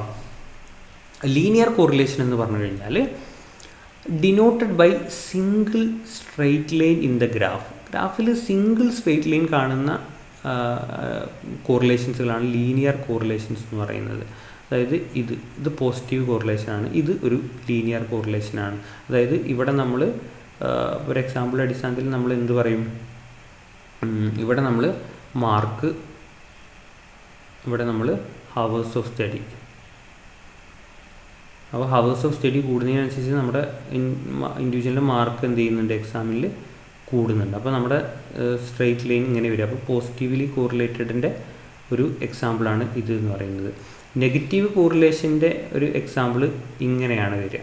അതായത് ഇവിടെ നമ്മൾ സ്ട്രെസ് എത്രത്തോളം ഹൈ ആണോ അത്രത്തോളം സ്ലീപ്പിൻ്റെ ഡ്യൂറേഷൻ കുറഞ്ഞ് വരും. സ്ലീപ്പും സ്ട്രെസ്സും, അപ്പോൾ സ്ലീപ്പ് ഇങ്ങനെ കുറഞ്ഞു വരും. മറ്റേത് അതായത് സ്ട്രെസ് എത്ര കൂടുന്നോ സ്ലീപ്പ് അത്രയും കുറവായിരിക്കും, ഇങ്ങനെ കുറഞ്ഞു വരും. സ്ട്രെസ് എത്ര ഹൈ ആവുന്നോ അങ്ങനെ കുറയും. ഓക്കെ, അങ്ങനെയാണ് അതിൻ്റെ ഒരു കോറിലേഷൻ കടക്കുന്നത്. ഓക്കെ, അപ്പം അതിനെയാണ് ലീനിയർ കോറിലേഷനും പിന്നെ അപ്പം ഇതിലാണ് ഈ ലീനിയർ കോറിലേഷൻ, പോസിറ്റീവ് കോറിലേഷനും നെഗറ്റീവ് കോറിലേഷനും ഒക്കെ ലീനിയർ കോറിലേഷൻസുകളാണ്. Okay, such graph indicate whether increase in one variable lead to increase in another variable and vice versa or decrease in, നമ്മളിപ്പോൾ പറഞ്ഞ സാധനം തന്നെയാണ് ഈ ഗ്രാഫ് എന്നുള്ളതാണ് ഈ പറഞ്ഞത്. അപ്പം സിംഗിൾ സ്ട്രെയിറ്റ് ലൈനിൽ ഡിനോട്ട് ചെയ്യുന്ന ഗ്രാഫുകളെയാണ് ലീനിയർ കോറിലേഷൻസുകൾ എന്ന് പറയുന്നത്. അതിനുള്ള എക്സാമ്പിൾസുകളാണ് നമ്മളിപ്പോൾ ഇവിടെ പറഞ്ഞിട്ടുള്ളത്. ഇനി കർവ് ലീനിയർ കോറിലേഷൻ, ഇത് അതിനൊരു ലീനിയറിൻ്റെ ഒരു എക്സാമ്പിളാണ് ഇവിടെ പറയുന്നത്. ഇനി കർവ് ലീനിയർ അല്ലെങ്കിൽ നോൺ ലീനിയർ കോറിലേഷൻ എന്ന് പറഞ്ഞു കഴിഞ്ഞാൽ ഓപ്പോസിറ്റ് ടു ലീനിയർ റിലേഷൻഷിപ്പ്. അതായത് ഇവിടെ ആ ഒരു സിംഗിൾ സ്ട്രെയിറ്റ് ലൈൻ അല്ല, അവിടെ റിലേഷൻഷിപ്പ് എന്ന് പറയുന്നത് ഒരു ഒരു ഒരു ഒരു തരത്തിലുള്ള ഒരു നോൺ ലീനിയറാണ്. അതെങ്ങനെയാണെന്നുള്ളത് നമുക്ക് പറയാം. The relation between two given variable is not denoted by straight line. Straight ലൈനിലല്ല അതിൻ്റെ റിലേഷൻഷിപ്പ് കിടക്കുന്നത്. Thus the relationship it's curve linear എന്നുള്ളതാണ്. അതായത് റിലേഷൻഷിപ്പ് വരുന്നത് എങ്ങനെയായിരിക്കും? സ്ട്രെയിറ്റ് ലൈനിലായിരിക്കില്ല, ഇങ്ങനെ ആയിരിക്കും. സ്ട്രെയിറ്റ് ഇങ്ങനെ വന്നു, എന്നിട്ട് അപ് ടു എ പോയിൻ്റ് എത്തുന്ന സമയത്ത് അതിൻ്റെ റിലേഷൻഷിപ്പ് ഇങ്ങനെ ആയി. അപ്പോൾ ഇവിടെ കർവ് ലീനിയറാണ് ഇവിടെ വരുന്നത്. എങ്ങനെ? ഇപ്പോൾ നമ്മളൊരു എക്സാമ്പിൾ നോക്കുന്ന സമയത്ത് സ്ട്രെസ്സും നമ്മുടെ പെർഫോമൻസും, സ്ട്രെസ്സ് നമ്മുടെ പെർഫോമൻസ് അല്ലെങ്കിൽ അക്കാഡമിക് പെർഫോമൻസ് എന്നുള്ളത് പറയാം. അപ്പം സ്ട്രെസ്സ് നമുക്കൊരു പരിധി വരെ ആവശ്യമാണ് നമ്മൾ അക്കാഡമിക്കിൽ നല്ല പെർഫോം ചെയ്യാൻ. തീരെ നമുക്ക് പേടിയില്ലെങ്കിൽ നമ്മൾ തീരെ പഠിക്കില്ല. പക്ഷെ ഒരു ലെവൽ ഓഫ് പേടി നമുക്ക് ആവശ്യമാണ് നമുക്ക് പഠിക്കണം എന്നുണ്ടെങ്കിൽ. അപ്പം ആ പേടിൻ്റെ എത്രത്തോളം ആ ഒരു സ്ട്രെസ് ലെവൽ പതുക്കെ പതുക്കെ കൂടുന്നതിന് നമ്മുടെ പെർഫോമൻസ് നല്ലോണം കൂടും. ആ പേടി പക്ഷെ നല്ലോണം നമ്മൾ പേടിച്ച് ഭയങ്കര പേടിയായാൽ, ഭയങ്കര സ്ട്രെസ്സായി കഴിഞ്ഞാൽ അതിനനുസരിച്ച് നമ്മളെന്താവും, നമ്മുടെ പെർഫോമൻസ് ഡിക്ലൈൻ ചെയ്ത് പോകും. അപ്പോൾ ഒരളവിൽ കൂടുതൽ നമുക്ക് പേടി പാടില്ല എന്നുള്ളതാണ്. അപ്പം അങ്ങനത്തെ റിലേഷൻഷിപ്പുകളൊക്കെ എന്താണ്? കർവ് ലീനിയർ റിലേഷൻഷിപ്പുകളാണ്. അതായത് ഓവറായി കഴിഞ്ഞാൽ നേരെ താഴോട്ട് വരും എന്നുള്ളതാണ്. അപ്പോൾ ഒരു പരിധി വരെ ഒരേ പോസിറ്റീവ് റിലേഷൻഷിപ്പ് ആയിരിക്കും, പക്ഷെ ഒരു പരിധി വിട്ട് കഴിഞ്ഞാൽ അത് നെഗറ്റീവ് റിലേഷൻഷിപ്പിലോട്ട് മാറി. അപ്പം അങ്ങനത്തെ റിലേഷൻഷിപ്പുകൾ, അത് ഒരേ സമയത്ത് പോസിറ്റീവും നെഗറ്റീവും വരുന്ന റിലേഷൻഷിപ്പുകളെയാണ് നമ്മൾ എന്ത് പറയുന്നത്? നോൺ ലീനിയർ റിലേഷൻഷിപ്പുകൾ എന്ന് പറയുന്നത്, അല്ലെങ്കിൽ കർവ് ലീനിയർ റിലേഷൻഷിപ്പുകൾ എന്ന് പറയുന്നത്. അപ്പം അങ്ങനെ രണ്ട് കാറ്റഗറീസ് ഓഫ് റിലേഷൻഷിപ്പുകളുണ്ട്. ഒന്നെന്താണ് നമ്മുടെ ലീനിയർ റിലേഷൻഷിപ്പുകളും, ഒന്ന് കർവ് ലീനിയർ റിലേഷൻഷിപ്പുകൾ. ലീനിയർ റിലേഷൻഷിപ്പുകൾ എന്ന് പറഞ്ഞാൽ ഒരു സമയത്ത് പോസിറ്റീവ് മാത്രമായിരിക്കും, അല്ലെങ്കിൽ നെഗറ്റീവ് മാത്രമായിരിക്കും. ഇത് രണ്ടും കൂടെ ഒന്നിൽ വരുമ്പോൾ അങ്ങനെ വരുന്നതാണ് കർവ് ലീനിയർ എന്നുള്ള റിലേഷൻഷിപ്പ്. അപ്പം അത് ക്ലിയർ ആയിട്ടുണ്ടെന്ന് വിചാരിക്കുന്നു. അതിനൊരു എക്സാമ്പിളാണ് ഇപ്പോൾ നമ്മളിവിടെ പറഞ്ഞത്. ഓക്കെ, ഇനി നമ്മൾ ഓൾറെഡി പറഞ്ഞ സംഗതിയാണ് direction and magnitude of correlation എന്നുള്ളത്. ഇപ്പം ഡയറക്ഷൻ എന്ന് പറഞ്ഞു കഴിഞ്ഞാൽ നമ്മൾ പറഞ്ഞു രണ്ട് ഡയറക്ഷൻ നമ്മൾ പറഞ്ഞു, പോസിറ്റീവ് കോറിലേഷനും നെഗറ്റീവ് കോറിലേഷനും. മൂന്നാമത്തെ ഒരു കണ്ടീഷനാണ് സീറോ കോറിലേഷൻ എന്നുള്ളത്. കോറിലേഷൻ ഇല്ലാത്ത അവസ്ഥ, ഒരു ബന്ധം ഇല്ലാത്ത അവസ്ഥ. അതായത് രണ്ട് വേരിയബിൾസ് തമ്മിൽ ഒരു ബന്ധം ഇല്ലെങ്കിൽ നമ്മൾ അവിടെ എന്ത് പറയും? സീറോ കോറിലേഷൻ എന്ന് പറയുന്നത്. അതിനൊരു എക്സാമ്പിളാണ് ഇൻ്റലിജൻറ്റും നമ്മൾ വേറൊരു ഹൈറ്റും. ഒരാളുടെ ഹൈറ്റ് കൂടുന്നതിനനുസരിച്ചിട്ട് ഇൻ്റലിജൻസ് കൂടുക, അങ്ങനെ ഒരു ബന്ധമില്ല. ഒരാളുടെ ഹൈറ്റും ഇൻ്റലിജൻസും തമ്മിൽ ഒരു ബന്ധമില്ല. അയാളുടെ ഹൈറ്റ് കൂടിയെന്ന് ചോദിച്ചാൽ അയാളുടെ ഭയങ്കര ഇൻ്റലിജൻ്റ് ആണെന്ന് നമുക്ക് പറയാൻ പറ്റില്ല. ഒരാളുടെ ഹൈറ്റ് കുറഞ്ഞു എന്ന് വിചാരിച്ചിട്ട് അയാൾ ഭയങ്കര ഇൻ്റലിജൻ്റ് ആണെന്ന് പറയാൻ പറ്റില്ല. അപ്പോൾ ഈ രണ്ട് സാധനങ്ങളും തമ്മിൽ എന്താണ്? നോ കോറിലേഷനാണ്, അല്ലേ? അത് തമ്മിൽ നമുക്കൊരു അങ്ങനെ ഒരു ബന്ധം നമുക്ക് പറയാൻ പറ്റില്ല. അപ്പം അതിനെയാണ് സീറോ കോറിലേഷൻ എന്ന് പറയുന്നത്. അപ്പോൾ കോറിലേഷൻസുകൾ തമ്മിൽ രണ്ട് വേരിയബിൾ തമ്മിൽ ഒരു റിലേഷനും ഇല്ലെങ്കിൽ അതിന് സീറോ കോറിലേഷൻ എന്ന് പറയും. രണ്ട് കാര്യങ്ങൾ തമ്മിൽ ഒന്ന് കൂടുമ്പോൾ ഒന്ന് കുറയുക എന്ന് പറയുന്ന ഓപ്പോസിറ്റ് കോറിലേഷൻ ആണെങ്കിൽ നമ്മളതിനെ നെഗറ്റീവ് കോറിലേഷൻ എന്ന് പറയും. രണ്ടും ഒരേ ഡയറക്ഷനിൽ പോകുന്ന കോറിലേഷൻസുകളാണ് നമ്മളതിനെ പോസിറ്റീവ് കോറിലേഷൻസ് എന്ന് പറയും. ഓക്കെ, ഇനി മാഗ്നിറ്റ്യൂഡ് ഓഫ് ദ കോറിലേഷൻ നമ്മൾ ഓൾറെഡി അതിനെ പറഞ്ഞു. എന്താണ് മാഗ്നിറ്റ്യൂഡ് എന്ന് പറയുന്നത്? എത്ര സ്ട്രെങ്ത്, അതായത് സ്ട്രെങ്ത് ഓഫ് ദ കോറിലേഷൻ എത്രത്തോളം കോറിലേറ്റഡ് ഉണ്ട്. ഹൈ കോറിലേറ്റഡ് ആണോ, ലോ കോറിലേറ്റഡ് ആണോ, ഹൈ പോസിറ്റീവ് കോറിലേഷൻ ആണോ, ലോ പോസിറ്റീവ് കോറിലേഷൻ ആണോ എന്നൊക്കെ നമ്മൾ പറയുന്നതിനാണ് എന്ത് പറയുന്നത്? നമ്മൾ ഈ മാഗ്നിറ്റ്യൂഡ് ഓഫ് ദ കോറിലേഷൻ എന്ന് പറയുന്നത്. ഇവിടെ ഹൈ, ഇവിടെ ലോ, അങ്ങനെ പറയുന്നത്. ഓക്കെ, ഇപ്പോൾ പോസിറ്റീവ് കോറിലേഷൻ നമ്മൾ ഓൾറെഡി പറഞ്ഞു. എന്താണ്? ഒരു വേരിയബിളിൻ്റെ ഇൻക്രീസ് എന്ത് ചെയ്യുന്നു, മറ്റേ വേരിയബിളിൻ്റെ ഇൻക്രീസ് ആവുന്നു. ഒരു വേരിയബിൾ ഡിക്രീസ് ചെയ്യുമ്പോൾ മറ്റേ വേരിയബിൾ ഡിക്രീസ് ചെയ്യുന്നു. രണ്ടും ഒരു ഡയറക്ഷനിലോട്ട് പോകുന്നതാണ് പോസിറ്റീവ് കോറിലേഷൻ എന്ന് പറയുന്നത്. അതായത് positive correlation indicate that both variable are moving in the same direction. ഒരേ ഡയറക്ഷനിൽ മൂവ് ചെയ്യുക എന്നുള്ളതാണ് പോസിറ്റീവ് കോറിലേഷൻ കൊണ്ട് ഉദ്ദേശിക്കുന്നത്. Emotional intelligence and achievement motivation. Emotional intelligence എത്ര കൂടുന്നോ അത്രയും അച്ചീവ്മെൻറ്റ് മോട്ടിവേഷൻ കൂടുന്നു. ഇമോഷണൽ ഇൻ്റലിജൻസ് എത്ര കുറയുന്നോ അതിനനുസരിച്ചിട്ട് അച്ചീവ്മെൻറ്റ് മോട്ടിവേഷനും ആളുകളിൽ കുറയും എന്നുള്ളതാണ് പോസിറ്റീവ് കോറിലേഷൻ്റെ എക്സാമ്പിൾ. അതിൻ്റെ ഒരു ഏകദേശം ഗ്രാഫാണ്. കാരണം ഒന്ന് കൂടുമ്പോൾ മറ്റേത് കൂടും. അപ്പോൾ ഇങ്ങനെയാണ് ആ ഗ്രാഫ് ഏകദേശം പോയിട്ട് വരിക. ഓക്കെ, പിന്നെ ഒരു നെഗറ്റീവ് കോറിലേഷൻ, ഒന്ന് കുറയുമ്പോൾ മറ്റേത് കുറയുക എന്നുള്ളത് നമ്മളിതിനെക്കുറിച്ചിട്ട് ഡീറ്റെയിൽ ആയിട്ട് പറഞ്ഞു.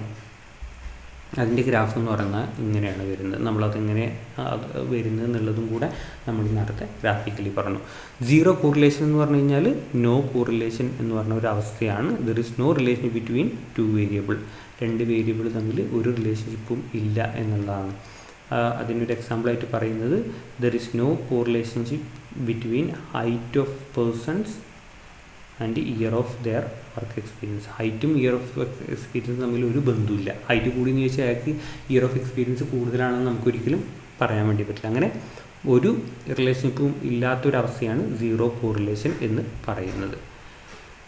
ആ സീറോ കോറിലേഷൻ്റെ ഗ്രാഫ് ഇങ്ങനെ ആയിരിക്കും. കാരണം ഒരു ബന്ധമില്ല, ആ ഒരു പ്രത്യേക ഡയറക്ഷനോ കാര്യങ്ങളോ ഒന്നും ഇല്ലാത്തതുകൊണ്ടാണ് അതിങ്ങനെ വിട്ട് വിട്ട് വിട്ട് വിട്ട് കിടക്കുന്നത്, ഒരു ബന്ധവും കാണിക്കാത്ത.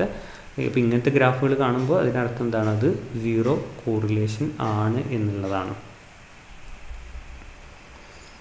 മാഗ്നിറ്റ്യൂഡ് ഓഫ് ദ കോറിലേഷൻ നമ്മൾ ഓൾറെഡി പറഞ്ഞു, അത് സ്ട്രെങ്ത് ആണ് എന്നുള്ളത്. സ്ട്രെങ്ത് ആൻഡ് റിലേഷൻഷിപ്പ് അല്ലെങ്കിൽ സ്ട്രെങ്ത് ഓഫ് അസോസിയേഷനെയാണ് അല്ലെങ്കിൽ സ്ട്രെങ്ത് ഓഫ് റിലേഷൻഷിപ്പിനെയാണ് നമ്മൾ മാഗ്നിറ്റ്യൂഡ് ഓഫ് ദ കോറിലേഷൻ എന്ന് പറയുന്നത്. അപ്പം മാഗ്നിറ്റ്യൂഡ് ഓഫ് ദ കോറിലേഷൻ കൊണ്ട് ഉദ്ദേശിക്കുന്നത് എത്രത്തോളം കോറിലേറ്റഡ് ആണ് എന്നുള്ളതാണ്. ഹൈ ആണോ, മോഡറേറ്റ് ആണോ, ലോ ആണോ എന്നൊക്കെ നമുക്ക് പറഞ്ഞു തരുന്നതിനാണ് മാഗ്നിറ്റ്യൂഡ് ഓഫ് ദ കോറിലേഷൻ എന്ന് പറയുന്നത്. കോയിഫിഷ്യൻ്റ് ഓഫ് കോറിലേഷൻ എന്നുള്ള ഒരു ടേം ഉണ്ട്. എന്താണ് കോയിഫിഷ്യൻ്റ് ഓഫ് കോറിലേഷൻ? വളരെ ഇമ്പോർട്ടൻ്റ് ആണ്. എന്താണ്? Quantitative representation of correlation. കോറിലേഷനെ നമുക്ക് ക്വാണ്ടിറ്റേറ്റീവ്ലി റെപ്രസെൻറ്റ് ചെയ്യുമ്പോൾ നമ്മളതിനെ കോയിഫിഷ്യൻ്റ് ഓഫ് കോറിലേഷൻ എന്ന് പറയും. അത് ഒരു എക്സാമ്പിൾ, ഇത് തമ്മിലുള്ള കോറിലേഷൻ 0.43 ആണ് എന്ന് നമുക്ക് പറഞ്ഞു തരുമ്പോൾ ഇതിനെയാണ് നമ്മൾ എന്ത് പറയുന്നത്? കോയിഫിഷ്യൻ്റ് ഓഫ് കോറിലേഷൻ എന്ന് പറയുന്നത്. അത് ഇവിടെ നമുക്ക് എന്താണ്? ക്വാണ്ടിറ്റേറ്റീവ്ലി ഇതിനെ റെപ്രസെൻറ്റ് ചെയ്ത് തന്നു. ഇത് തമ്മിലുള്ള അസോസിയേഷൻ 0.43 ആണ് നമുക്ക് പറഞ്ഞു തന്നു. ഇങ്ങനെ നമുക്ക് പറഞ്ഞു തരുന്ന, അതായത് ക്വാണ്ടിറ്റേറ്റീവ്ലി കോറിലേഷനെ റെപ്രസെൻറ്റ് ചെയ്ത് തരുമ്പോൾ നമുക്കതിനെ എന്ത് പറയാൻ പറ്റും? കോയിഫിഷ്യൻ്റ് ഓഫ് കോറിലേഷൻ എന്ന് പറയാൻ പറ്റും. ഇത് ഇമ്പോർട്ടൻ്റ് ആണ്, മറക്കരുത്. കോയിഫിഷ്യൻ്റ് ഓഫ് കോറിലേഷൻ എന്ന് പറഞ്ഞു കഴിഞ്ഞാൽ അക്കത്തിൽ നമുക്ക് ഇത് തമ്മിലുള്ള ബന്ധം പറഞ്ഞു തരുന്നതിനെയാണ് കോയിഫിഷ്യൻ്റ് ഓഫ് കോറിലേഷൻ എന്ന് പറയുന്നത്. And the range of coefficient of correlation നമ്മൾ പറഞ്ഞു. കോയിഫിഷ്യൻ്റ് ഓഫ് കോറിലേഷൻ്റെ റേഞ്ച് എന്ന് പറയുന്നത് -1 മുതൽ +1 വരെയാണ്. -1 നമ്മൾ നെഗറ്റീവ് കോറിലേഷനെ പറയുമ്പോൾ +1 നമ്മൾ പോസിറ്റീവ് കോറിലേഷനെ പറയുന്നു. Thus the coefficient of correlation can be obtained ഇങ്ങനെയൊക്കെ കാര്യം വരിക 0.08. ഇത് പോസിറ്റീവ് ലോ കോറിലേഷനാണ്. -0.009 ഇങ്ങനെയൊക്കെയാണ് നമുക്ക് കോറിലേഷൻസുകൾ വരിക. അപ്പോൾ കോയിഫിഷ്യൻ്റ് ഓഫ് കോറിലേഷൻ ക്ലിയർ ആയിട്ടുണ്ടെന്ന് വിചാരിക്കുന്നു. മാഗ്നിറ്റ്യൂഡ് ഓഫ് കോറിലേഷനും ക്ലിയർ ആയിട്ടുണ്ടെന്ന് വിചാരിക്കുന്നു. ഇനി നമ്മൾ നെക്സ്റ്റ് കോറിലേഷൻ്റെ ആ ഒരു എത്രത്തോളം കോയിഫിഷ്യൻ്റ് ഓഫ് കോറിലേഷൻ്റെ ആ ഒരു റേഞ്ച് അല്ലെങ്കിൽ ആ മാഗ്നിറ്റ്യൂഡിനെ നമുക്ക് എങ്ങനെ ഡിസൈഡ് ചെയ്യാം എന്നുള്ളതാണ്. അപ്പോൾ നമുക്ക് കോയിഫിഷ്യൻ്റ് ഓഫ് കോറിലേഷൻ 0 കിട്ടിക്കഴിഞ്ഞാൽ അതിൻ്റെ മീനിങ് എന്ന് പറയുന്നത് ഒരു കോറിലേഷനും ഇല്ല എന്നുള്ളതാണ്. കോറിലേഷൻ്റെ അളവ്, കോറിലേഷൻ 0 എന്ന് പറഞ്ഞു കഴിഞ്ഞാൽ ദർ ഇസ് നോ കോറിലേഷൻ എന്നുള്ളതാണ്. ഇനി കോറിലേഷൻ നമുക്ക് 0 മുതൽ നമുക്ക് എന്ത് കിട്ടി? +or-0.20 കിട്ടി. അപ്പോൾ അതിനർത്ഥം എന്താണ്? Correlation is negligible.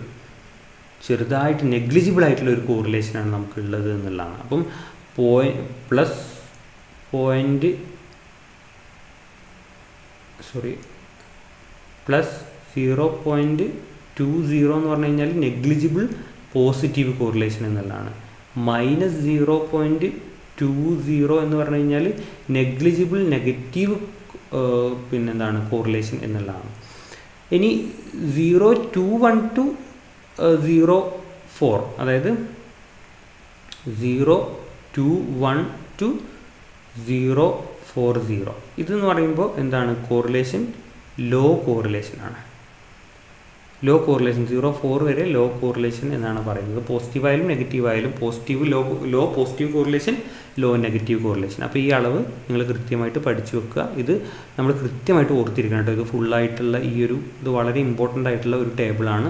നമ്മൾ കൃത്യം അതിൻ്റെ റേഞ്ച് മനസ്സിലാക്കി വെക്കുക എന്നുള്ളതാണ്. പിന്നെ 0.41 to 0.70 കോറിലേഷൻ എന്താണ്? മോഡറേറ്റ് ആണ്. അപ്പോൾ മോഡറേറ്റ് കോറിലേഷൻ്റെ ലെവൽ എന്ന് പറയുന്നത് 0.41 മുതൽ 0.70 വരെയാണ്. അപ്പോൾ ഇപ്പോൾ ഇവിടെ ഒരു എക്സാമ്പിൾ ഞാൻ ചോദിക്കുകയാണെങ്കിൽ -0.63 എന്ന് പറയുന്ന ഒരു കോറിലേഷൻ നമുക്ക് കിട്ടിയിട്ടുണ്ടെങ്കിൽ എന്താണ്? മോഡറേറ്റ് നെഗറ്റീവ് കോറിലേഷനാണ് അത് എന്നുള്ളത് നമുക്ക് പറയാൻ പറ്റും. മോഡറേറ്റ് നെഗറ്റീവ് കോറിലേഷൻ എന്നുള്ളത് ക്ലിയർ ആയിട്ടുണ്ടല്ലോ? ഒരു ഐഡിയ കിട്ടുന്നില്ലേ? മോഡറേറ്റ് നെഗറ്റീവ് കോറിലേഷൻ നമുക്ക് അതിന് പറയാം. കാരണം എന്താണ്? ഇത് രണ്ടും ഇതിൻ്റെ ഇടയിലാണ് വരുന്നത്. അപ്പം ഇവിടെ വരുന്ന വാല്യൂസ് മോഡറേറ്റ് നെഗറ്റീവ് കോറിലേഷൻ അല്ലെങ്കിൽ മോഡറേറ്റ് കോറിലേഷനാണ്. ഇനി 0.71 മുതൽ 0.9 വരെ വരുമ്പോൾ അതെന്തായി? കോറിലേഷൻ ഹൈ കോറിലേഷനായി. ഓക്കെ. പിന്നെ 0.91 മുതൽ 0.99 വരെയുള്ളത് വെരി ഹൈ കോറിലേഷനായി. പിന്നെ നമുക്ക് 1 കിട്ടുമ്പോൾ അത് പെർഫെക്റ്റ് കോറിലേഷനാണ്. 1നെ വിച്ച് ഈസ് പെർഫെക്റ്റ് കോറിലേഷൻ എന്ന് പറഞ്ഞാൽ 1 ആണ്. കാരണം 1 എന്ന് പറഞ്ഞാൽ ഏറ്റവും അത്രയും കോറിലേഷൻ പെർഫെക്റ്റ് ആവുന്നതാണ് 1 എന്ന് പറയുന്നത്. അപ്പോൾ പെർഫെക്റ്റ് കോറിലേഷൻ എന്ന് പറഞ്ഞു കഴിഞ്ഞാൽ അത് 1 ആണ്. അത് +1 ആണെങ്കിൽ പെർഫെക്റ്റ് പോസിറ്റീവ് കോറിലേഷൻ നമ്മൾ പറയും. -1 ആണെങ്കിൽ പെർഫെക്റ്റ് നെഗറ്റീവ് കോറിലേഷൻ നമ്മൾ പറയും. അപ്പോൾ ഇതാണ് കോറിലേഷൻ്റെ ഒരു സ്ട്രെങ്ത്ത് നമുക്ക് പറഞ്ഞിരുന്നത്. ഇതാണ് മാഗ്നിറ്റ്യൂഡ് ഓഫ് കോറിലേഷൻ എന്ന് പറയുന്നത്. മാഗ്നിറ്റ്യൂഡ്, ഇതിനെയാണ് നമ്മൾ മാഗ്നിറ്റ്യൂഡ് ഓഫ് കോറിലേഷൻ എന്ന് പറയുന്നത്. കോറിലേഷൻ്റെ സ്ട്രെങ്ത്താണ് ഇപ്പോൾ നിങ്ങളിവിടെ കണ്ടത്.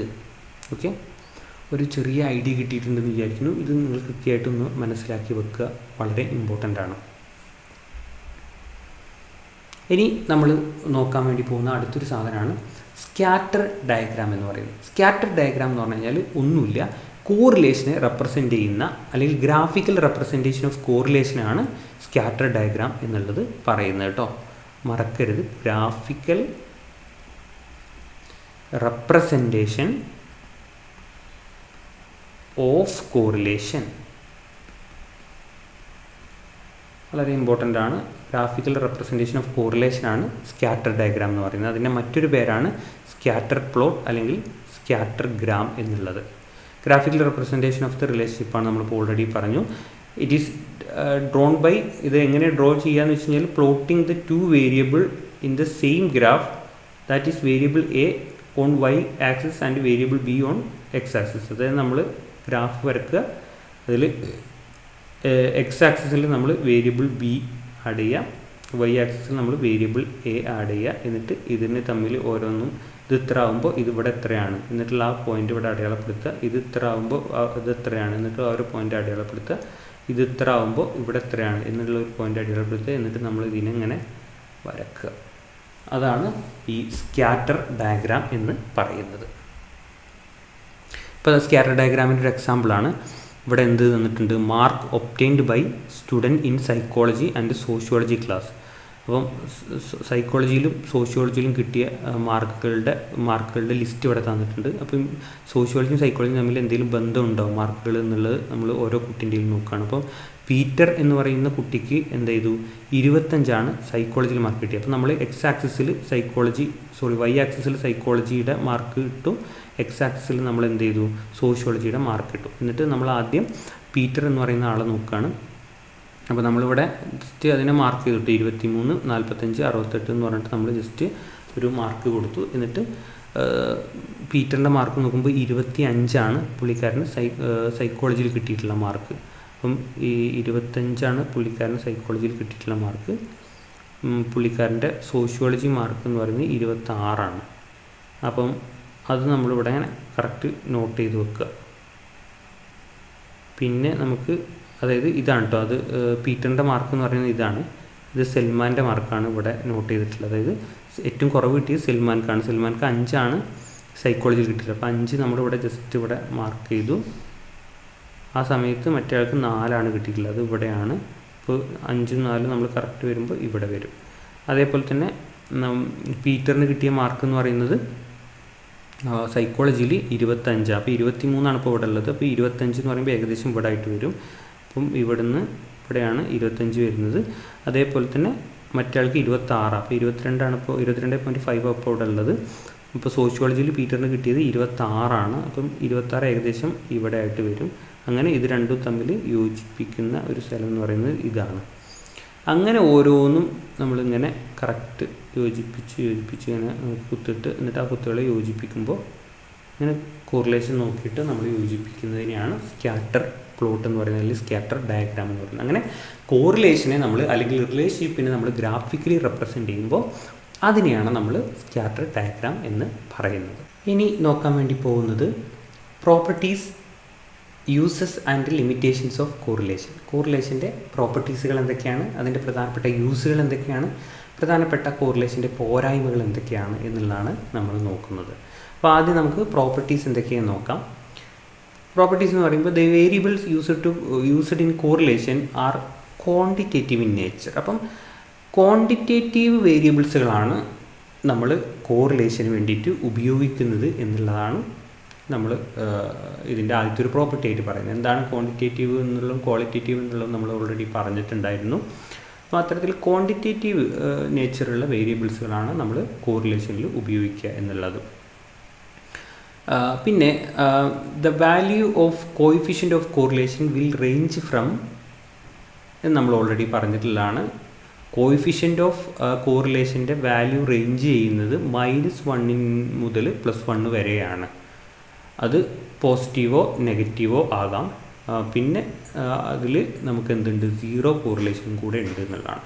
നമുക്ക് പോസിറ്റീവ് കോറിലേഷനുണ്ട്, നെഗറ്റീവ് കോറിലേഷനുണ്ട്, 0 കോറിലേഷനുണ്ട്. കോറിലേഷൻ്റെ വാല്യൂ റേഞ്ച് ചെയ്യുന്നത് -1 മുതൽ +1 വരെയാണ്.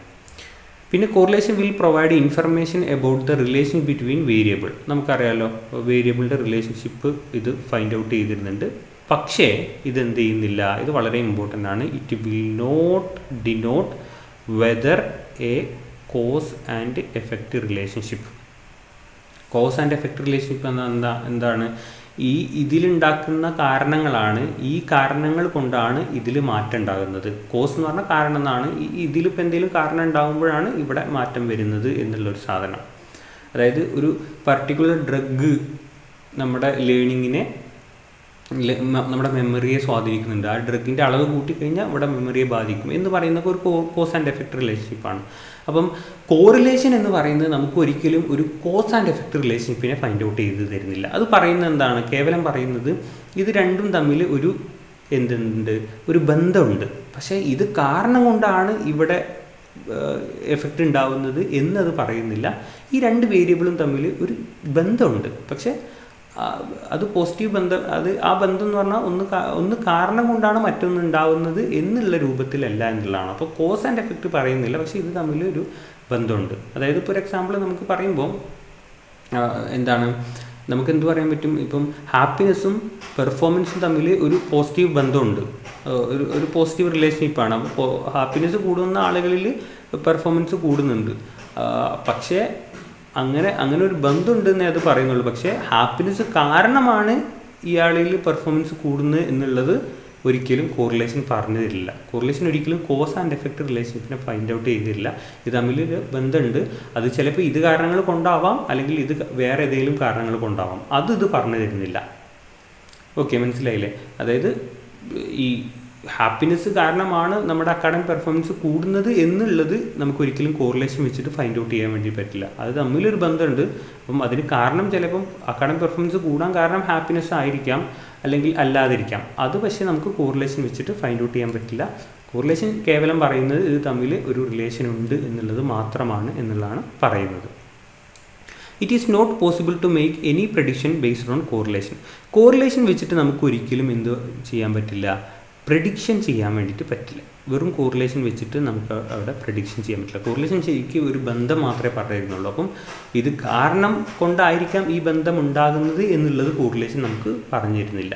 അതായത് സോഷ്യൽ മീഡിയ അഡിക്ഷനും, അല്ലെങ്കിൽ നമുക്ക് ഇപ്പോൾ വേറൊരു എക്സാമ്പിൾ പറയുമ്പോൾ കോറിലേഷൻ നമുക്ക് പറയുമ്പോൾ ഹാപ്പിനെസ്സും അക്കാഡമിക് പെർഫോമൻസും തമ്മിലൊരു കോറിലേഷൻ ഉണ്ട്. പക്ഷേ അത് ഹാപ്പിനെസ് കാരണമാണോ ഈ അല്ലെങ്കിൽ ഹാപ്പിനെസ് ഈ ഒരു അക്കാഡമിക് പെർഫോമൻസിനെ ഇൻഫ്ലുവൻസ് ചെയ്യുന്നുണ്ടോ, അല്ലെങ്കിൽ പ്രെഡിക്റ്റ് ചെയ്യുന്നുണ്ടോ, ഇൻഫ്ലുവൻസ് ചെയ്യുന്നുണ്ടോ എന്നുള്ളതൊന്നും, എഫക്റ്റ് ചെയ്യുന്നുണ്ടോ എന്നുള്ളതൊന്നും നമുക്ക് തരുന്നില്ല, കോറിലേഷൻ ഫൈൻഡ് ഔട്ട് ചെയ്തിരുന്നില്ല. അപ്പം പ്രെഡിക്ഷൻസുകൾ നമുക്ക് കോറിലേഷൻ വെച്ചിട്ട് കാണാൻ പറ്റില്ല. അതിന് നമുക്ക് ഈ കോറിലേഷൻ ഉപയോഗിച്ചിട്ട് റെഗ്രഷൻ എന്ന്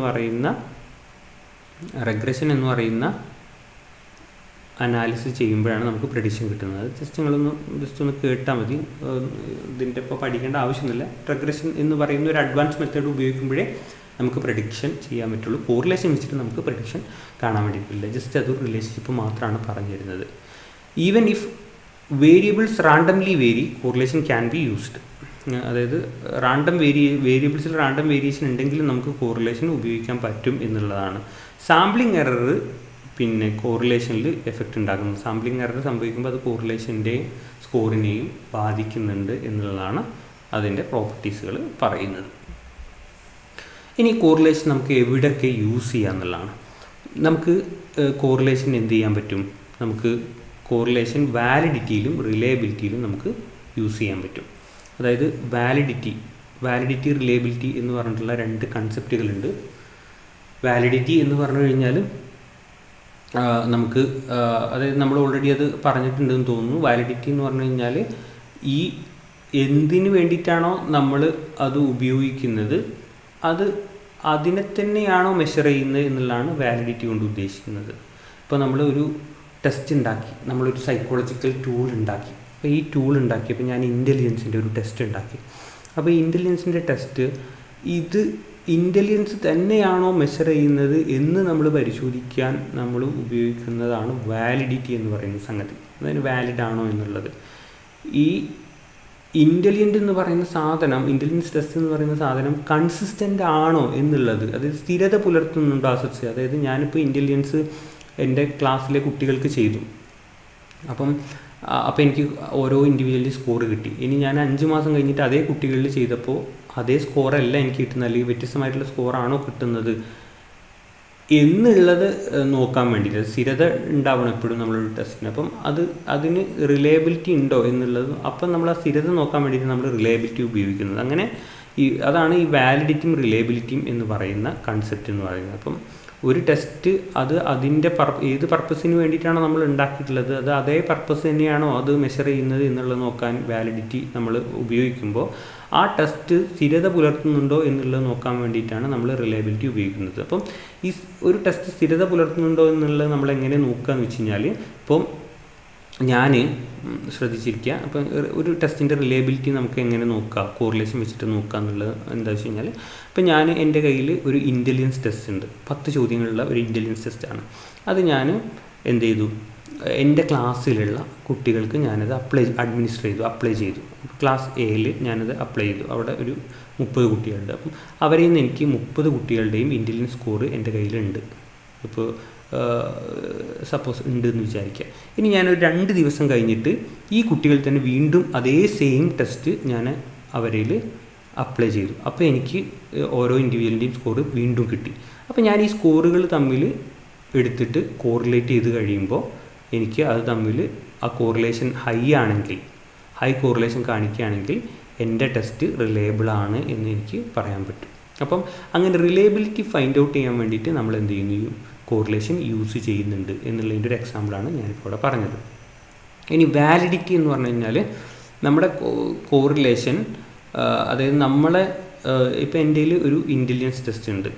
അപ്പോൾ ഇത് ഇൻ്റലിജൻസിനെ തന്നെയാണോ മെഷർ ചെയ്യുന്നത് എന്നുള്ളത് നോക്കാൻ വേണ്ടിയിട്ടാണ് വാലിഡിറ്റി എന്ന് പറയുന്നത്. അപ്പോൾ ഇത് ഇൻ്റലിജൻസ് തന്നെയാണ് മെഷർ ചെയ്യുന്നത്. നമ്മൾ എങ്ങനെ നോക്കും എന്ന് വെച്ച് കഴിഞ്ഞാൽ, ഒരു മെത്തേഡ് എന്ന് പറയുന്നത്, ഓൾറെഡി ഒരു ഇൻ്റലിജൻസിൻ്റെ ടെസ്റ്റ് എസ്റ്റാബ്ലിഷ്ഡ് ടെസ്റ്റ് ഉണ്ട്, ഓൾറെഡി വളരെ ഫേമസ് ആയിട്ടുള്ള ഒരു ഇൻ്റലിജൻസിൻ്റെ ടെസ്റ്റ് ഉണ്ട്.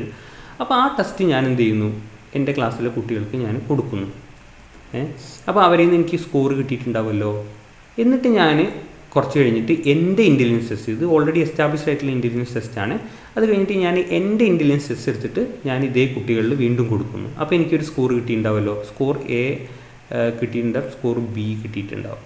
ഈ 2 സ്കോറിനെയും കോറിലേറ്റ് ചെയ്ത് കഴിയുമ്പോൾ ഒരേ കോറിലേഷൻ കിട്ടുകയാണെങ്കിൽ എനിക്ക് എന്ത് പറയാൻ പറ്റും, എൻ്റെതും ഇൻ്റലിജൻസ്, കാരണം ഒരേ ലെവൽ ഓഫ് കോറിലേഷൻ നല്ല ഹൈ കാണിക്കുകയാണെങ്കിൽ ഓൾറെഡി എസ്റ്റാബ്ലിഷ് ചെയ്ത അതേ ആ ടെസ്റ്റിൻ്റെ സ്കോറും എൻ്റെ സ്കോറും തമ്മിൽ, എൻ്റെ ഇൻ്റലിജൻസ് ടെസ്റ്റിൻ്റെ സ്കോറും തമ്മിൽ സിമിലാരിറ്റി കാണിക്കുമ്പോൾ എനിക്ക് എന്ത് മനസ്സിലാക്കാം, എൻ്റെത് ഇൻ്റലിജൻസ് തന്നെയാണ് മെഷർ ചെയ്യുന്നത് എന്നുള്ളത് മനസ്സിലാക്കാം. അപ്പോൾ എൻ്റെ ഇൻ്റലിജൻസ് ടെസ്റ്റ് എന്തായി, വാലിഡ് ആണ് എന്നുള്ളത് എനിക്ക് പറയാൻ പറ്റും.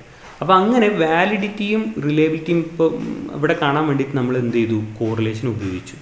അപ്പം അങ്ങനെ വാലിഡിറ്റിയും റിലയബിലിറ്റിയും കാണാൻ വേണ്ടിയിട്ട് നമുക്ക് കോറിലേഷൻ ഉപയോഗിക്കാം. രണ്ടാമതായിക്കൊണ്ട് ഒരു തിയറിയുടെ വേരിഫിക്കേഷന് വേണ്ടിയിട്ട് നമുക്ക് എന്ത് ഉപയോഗിക്കാം, കോറിലേഷൻ ഉപയോഗിക്കാം. If a theory states that there is a relation between parenting style and resilience, അപ്പോൾ റെസിലിയൻസും പാരൻറ്റിങ് സ്റ്റൈലും തമ്മിൽ ഒരു റിലേഷൻ ഉണ്ട് എന്ന് ഒരു തിയറി സ്റ്റേറ്റ് ചെയ്തിട്ടുണ്ടെങ്കിൽ അത് ഫൈൻഡ് ഔട്ട് ചെയ്യാൻ വേണ്ടിയിട്ട് നമുക്ക് എന്ത് ഉപയോഗിക്കാം, കോറിലേഷൻസുകൾ ഉപയോഗിക്കാം. അപ്പോൾ നമ്മൾ എന്ത് ചെയ്യും, പാരൻറ്റിങ് സ്റ്റൈലിൻ്റെ ക്വസ്റ്റ്യനെയർ എടുക്കും, റെസിലിയൻസിൻ്റെ ക്വസ്റ്റ്യനെയർ എടുക്കും, എന്നിട്ട് ഇത് കുട്ടികളിൽ രണ്ടും ചെയ്യും. അപ്പോൾ ആ രണ്ടിൻ്റെ സ്കോർ എനിക്ക് കിട്ടിയിട്ടുണ്ടാവും. അപ്പോൾ ഇത് തമ്മിൽ ഞാൻ എന്ത് ചെയ്യും, ഈ രണ്ട് സ്കോറും തമ്മിൽ ഞാൻ കോറിലേറ്റ് ചെയ്ത് നോക്കും. എന്നിട്ട് കോറിലേഷൻ ഉണ്ടെങ്കിൽ കോറിലേഷൻ ഉണ്ട് എന്ന് പറയും, കോറിലേഷൻ ഇല്ലെങ്കിൽ കോറിലേഷൻ ഇല്ല എന്ന് പറയും. അപ്പം അങ്ങനെ ഒരു തിയറി ഉണ്ടെങ്കിൽ അതിൻ്റെ വേരിഫിക്കേഷന് വേണ്ടിയിട്ടും നമ്മൾ കോറിലേഷൻ ഉപയോഗിക്കും. പിന്നെ പുട്ടിങ് വേരിയബിൾസ് ഇൻ ഗ്രൂപ്പ്, അതായത് variables that show positive correlation with each other that can be grouped together. അതായത് വേരിയബിൾസിനെ ഒരു ഗ്രൂപ്പ് ആക്കാൻ വേണ്ടിയിട്ട് നമുക്ക് കോറിലേഷൻ ഉപയോഗിക്കാം. അതായത് ഇപ്പോൾ ഹാപ്പിനെസ്സും ലൈഫ് സാറ്റിസ്ഫാക്ഷനും തമ്മിൽ പോസിറ്റീവ് കോറിലേഷനാണ്. അപ്പം ഇതൊക്കെ നമുക്ക് എന്ത് ചെയ്യാൻ പറ്റും, ഇപ്പം ഹാപ്പിനെസ്സും നമുക്ക് ലൈഫ് സാറ്റിസ്ഫാക്ഷനും തമ്മിൽ പോസിറ്റീവ് കോറിലേഷനാണ്. അപ്പോൾ ഹാപ്പിനെസ്സും സ്ട്രെസ്സും തമ്മിൽ നെഗറ്റീവ് കോറിലേഷനാണ്. അപ്പോൾ നമുക്ക് എന്ത് ചെയ്യാൻ പറ്റും, ലൈഫ് സാറ്റിസ്ഫാക്ഷനും സ്ട്രെസ്സും തമ്മിലും നെഗറ്റീവ് കോറിലേഷൻ ആണെന്ന് നമുക്ക് പറയാൻ വേണ്ടിയിട്ട് പറ്റും. അപ്പോൾ ഇതൊരു ഗ്രൂപ്പായി. അങ്ങനെ നമുക്ക് വേരിയബിൾസുകളെ ഗ്രൂപ്പ് ചെയ്യാൻ വേണ്ടിയിട്ട് നമ്മൾ എന്ത് ചെയ്യും, കോറിലേഷൻ യൂസ് ചെയ്യുമെന്നുള്ളതാണ്. അപ്പോൾ വാലിഡിറ്റിയും റിലയബിലിറ്റിയും ഫൈൻഡ് ഔട്ട് ചെയ്യാൻ വേണ്ടിയിട്ടും ഒരു തിയറിയുടെ വേരിഫിക്കേഷന് വേണ്ടിയിട്ടും വേരിയബിൾസുകളെ ഒരു ഗ്രൂപ്പാക്കിയിട്ട് തിരിക്കാനൊക്കെ നമ്മൾ കോറിലേഷൻ ഉപയോഗിക്കും. പിന്നെ അടുത്താണ് കമ്പ്യൂട്ടേഷൻ ഓഫ്, അടുത്തൊരു യൂസ് തീർന്നിട്ടില്ല, അടുത്തൊരു യൂസാണ് computation of further statistical analysis. അപ്പോൾ കോറിലേഷൻ കിട്ടിക്കഴിഞ്ഞാൽ നമുക്ക് റെഗ്രഷൻ ചെയ്യാൻ വേണ്ടിയിട്ട് പറ്റും. ഫർദർ സ്റ്റാറ്റിസ്റ്റിക്കൽ അനാലിസിസ് ആണ്. റെഗ്രഷൻ എന്തിനാണ് നമ്മൾ ഉപയോഗിക്കുന്നത്, നേരത്തെ ഞാൻ പറഞ്ഞു, എന്തിന്, പ്രെഡിക്ഷൻ ഫൈൻഡ് ഔട്ട് ചെയ്യാൻ വേണ്ടിയില്ല. അതായത് ഇതിന് പ്രെഡിക്ഷൻ ചെയ്യുന്നുണ്ടോ, ഇത് ഇന്ന വേരിയബിൾ ഇൻഫ്ലുവൻസ് ചെയ്യുന്നുണ്ടോ എന്നുള്ളതൊക്കെ നമുക്ക് ഫൈൻഡ് ഔട്ട് ചെയ്യാൻ വേണ്ടിയിട്ട് നമുക്ക് കോറിലേഷൻ ഉപയോഗിക്കാം. അപ്പം അഡ്വാൻസ് സ്റ്റാറ്റിസ്റ്റിക്കൽ മെത്തേഡ്സിന് നമുക്ക് കോറിലേഷൻ ഉപയോഗിക്കാം. അടുത്താണ് based on correlation one can decide whether or not to determine prediction. അതായത് പ്രെഡിക്ഷൻ ചെയ്യണോ വേണ്ടയോ എന്നുള്ളത് നമുക്ക് കോറിലേഷൻ വെച്ചിട്ട് കണ്ടുപിടിക്കാൻ പറ്റും. അതായത് ഹൈ കോറിലേഷൻ ഉള്ളപ്പോൾ മാത്രമാണ് നമുക്ക് പ്രെഡിക്ഷൻ അവിടെ പോസിബിൾ ആവുള്ളൂ. ഒരു രണ്ട് വേരിയബിൾ തമ്മിൽ നല്ലോണം ബന്ധമുണ്ടെങ്കിൽ മാത്രമേ അത് കാരണമാണ് ഇത് ഉള്ളത് നമുക്ക് പറയാൻ പറ്റുള്ളൂ. മറ്റേ ചെറിയൊരു റിലേഷനേ ഉള്ളെങ്കിൽ നമുക്ക് ഒരിക്കലും പറയാൻ പറ്റില്ല ഇത് കാരണമാണ് ഇവിടെ ഈ മാറ്റം ഉണ്ടാകുന്നത് എന്നുള്ളത്. അപ്പം കോറിലേഷൻ്റെ ലെവൽ വെച്ചിട്ട് ഇപ്പോൾ 0.23 ഒക്കെ ആണെങ്കിൽ നമുക്ക് ഒരിക്കലും അവിടെ പ്രെഡിക്ഷൻ ചെയ്യാൻ പറ്റില്ല. കാരണം അത് ചെറിയ കോറിലേഷനാണ്. 0.83 ഒക്കെ ആണെങ്കിലാണ് നമുക്കൊരു ഒരു പ്രെഡിക്ഷൻ അവിടെ സ്കോപ്പ് ഉള്ളത്. അപ്പം കോറിലേഷൻ നമുക്ക് എന്തുകൂടെ പറഞ്ഞു തരുന്നുണ്ട്, നമ്മളെ ഡിസൈഡ് ചെയ്യിപ്പിക്കുന്നതും കൂടെ ഉണ്ട്, നമുക്ക് പ്രെഡിക്ഷൻ ഡിറ്റർമൈൻ ചെയ്യണോ വേണ്ടയോ എന്നുള്ളതും കൂടെ നമുക്ക് കോറിലേഷൻ പറഞ്ഞു തരുന്നുണ്ട് ഈ കോറിലേഷൻ്റെ സ്കോർ വെച്ചിട്ട്. അപ്പം ഇതാണ് പ്രധാനപ്പെട്ട കോറിലേഷൻ്റെ യൂസസുകൾ.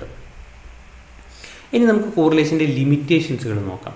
കോറിലേഷൻ്റെ പ്രധാനപ്പെട്ട ഒരു ലിമിറ്റേഷനാണ് നമ്മൾ നേരത്തെ പറഞ്ഞ പോലെ കോസ് ആൻഡ് എഫക്റ്റ് റിലേഷൻഷിപ്പിനെ പറഞ്ഞു തരുന്നില്ല എന്നുള്ളത്. അത് എന്താണെന്നുള്ളത് നമ്മൾ ഡീറ്റെയിൽ ആയിട്ട് നേരത്തെ പറഞ്ഞു. അപ്പം അത് ഇതിൻ്റെ പ്രധാനപ്പെട്ട ഒരു ലിമിറ്റേഷനാണ്. രണ്ടാമത് coefficient of correlation mainly Pearson product moment correlation and Spearman rank correlation R suitable. Okay, അതായത് ഈ ലീനിയർ റിലേഷൻഷിപ്പ് ഉണ്ടെങ്കിൽ മാത്രമാണ് നമുക്ക് ഈ മെയിൻ കോറിലേഷൻ ആയിട്ടുള്ള പിയേഴ്സൺസ് പ്രൊഡക്റ്റ് മൊമെൻറ്റ് കോറിലേഷൻ അതെന്താണെന്നൊക്കെയാണ് നമ്മൾ ഇനി അടുത്ത ഇതിൽ പഠിക്കും കേട്ടോ. സ്പിയർമാൻ്റെ റാങ്ക് കോറിലേഷൻ ഇതൊക്കെ സ്യൂട്ടബിൾ ആവുള്ളൂ. കർവ് ലീനിയർ റിലേഷൻഷിപ്പ് ആണെങ്കിൽ നമുക്ക് ഈ കോറിലേഷൻ ടെസ്റ്റുകൾ ഉപയോഗിച്ചിട്ട് നമുക്ക് ടെസ്റ്റ് ചെയ്യൽ വളരെ ബുദ്ധിമുട്ടാവും. അപ്പോൾ അത് ഇതിൻ്റെ ഒരു ലിമിറ്റേഷനാണ് എന്നുള്ളതാണ്. അപ്പം ഈ പ്രധാനപ്പെട്ട കോറിലേഷൻ ടെസ്റ്റുകളൊക്കെ ലീനിയർ റിലേഷൻഷിപ്പുകളിൽ മാത്രമാണ് പോസിബിൾ ആവുന്നത് എന്നുള്ളതാണ് പറഞ്ഞു വന്നതിൻ്റെ സാരം. മൂന്നാമത് സാമ്പിൾ വേരിയേഷൻസ് നമ്മുടെ കോറിലേഷനിൽ എഫക്റ്റ് ചെയ്യുന്നുണ്ട് എന്നുള്ളത് നമ്മൾ ഓൾറെഡി പ്രോപ്പർട്ടീസ് നോക്കിയപ്പോൾ പറഞ്ഞിട്ടുണ്ട്.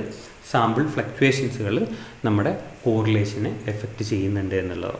അപ്പോൾ ഇത് മൂന്നാണ് പ്രധാനപ്പെട്ട ലിമിറ്റേഷൻ. ഒന്ന് കോസ് ആൻഡ് എഫക്റ്റിനെ നമുക്ക് പറഞ്ഞിരുന്നില്ല എന്നുള്ളതാണ്. പിന്നെ മെയിൻ കോറിലേഷൻ ടെസ്റ്റുകൾ ലീനിയർ റിലേഷൻഷിപ്പ് വേരിയബിൾസുകളിൽ മാത്രമാണ് ടെസ്റ്റ് ചെയ്യാൻ പറ്റുള്ളൂ എന്നുള്ളതാണ്. മൂന്നാമത്തത് സാമ്പിളിംഗ് വേരിയേഷൻസുകൾ നമ്മളെ കോറിലേഷൻ എഫക്റ്റ് ചെയ്യുന്നുണ്ട് എന്നുള്ളതാണ്. ഓക്കെ, അപ്പം ഇതാണ് പ്രധാനമായിട്ട് ഉള്ള ലിമിറ്റേഷൻസ് എന്ന് പറയുന്നത്. ഇനി നമ്മൾ നോക്കാൻ വേണ്ടി പോകുന്നത് അതർ മെത്തേഡ്സ് ഓഫ് കോറിലേഷൻസുകളാണ്. അതായത് ഡിഫറെൻറ്റ് മെത്തേഡ്സ് ഓഫ് കോറിലേഷൻസുകൾ, അതറായിട്ടുള്ള ഡിഫറെൻറ്റ് മെത്തേഡ് ഓഫ് കോറിലേഷൻസുകൾ അത് ഏതൊക്കെയാണെന്നുള്ളത് നമുക്കൊന്ന് പരിചയപ്പെടാം. അതിൽ ആദ്യത്തേതാണ് പാർഷ്യൽ കോറിലേഷൻ എന്ന് പറയുന്ന ഒരു മെത്തേഡ് ഓഫ് കോറിലേഷനാണ്. പാർഷ്യൽ കോറിലേഷൻ എന്താണ് ആക്ച്വലി ചെയ്യുന്നത്? പാർഷ്യൽ കോറിലേഷൻ വളരെ സിമ്പിളാണ്. The relationship between two variables, അവിടെയും റിലേഷൻഷിപ്പ് ബിറ്റ്വീൻ ടു വേരിയബിൾസ് തന്നെയാണ് നമ്മൾ കാണുന്നത്. പക്ഷേ അവിടെ ഉള്ളൊരു ഡിഫറൻസ് എന്താണെന്ന് വെച്ച് കഴിഞ്ഞാൽ സാധാ കോറിലേഷനാണ്, റിലേഷൻ ബിറ്റ്വീൻ ടു വേരിയബിൾസ് എന്ന് പറഞ്ഞാൽ. പക്ഷേ ഈ studied by controlling the influence of third variable. ഒരു മൂന്നാമത്തെ ഒരു വേരിയബിളിനെ കൺട്രോൾ ചെയ്തുകൊണ്ട്, അതിൻ്റെ എഫക്റ്റിനെ കൺട്രോൾ ചെയ്തുകൊണ്ട് രണ്ട് വേരിയബിൾസുകൾ തമ്മിലുള്ള റിലേഷൻഷിപ്പിനെ നമ്മൾ സ്റ്റഡി ചെയ്യുന്നതിനെയാണ് പാർഷ്യൽ കോറിലേഷൻ എന്ന് പറയുന്നത്. മനസ്സിലായോ? രണ്ട് വേരിയബിൾസുകൾ തമ്മിലുള്ള റിലേഷൻഷിപ്പ് നമ്മൾ ഫൈൻഡ് ഔട്ട് ചെയ്യാണ്. വേരിയബിൾസ് എ, വേരിയബിൾ ബി തമ്മിലുള്ള റിലേഷൻഷിപ്പിനെ നമ്മൾ നോക്കുകയാണ് by controlling the influence of third variable. ഈ വേരിയബിളിൻ്റെ ഇൻഫ്ലുവൻസിനെ കൺട്രോൾ ചെയ്തുകൊണ്ട്. എക്സാമ്പിൾ നമുക്ക് നോക്കാം. If we are studying the relationship between നമ്മൾ ഇമോഷണൽ ഇൻ്റലിജൻസിൻ്റെയും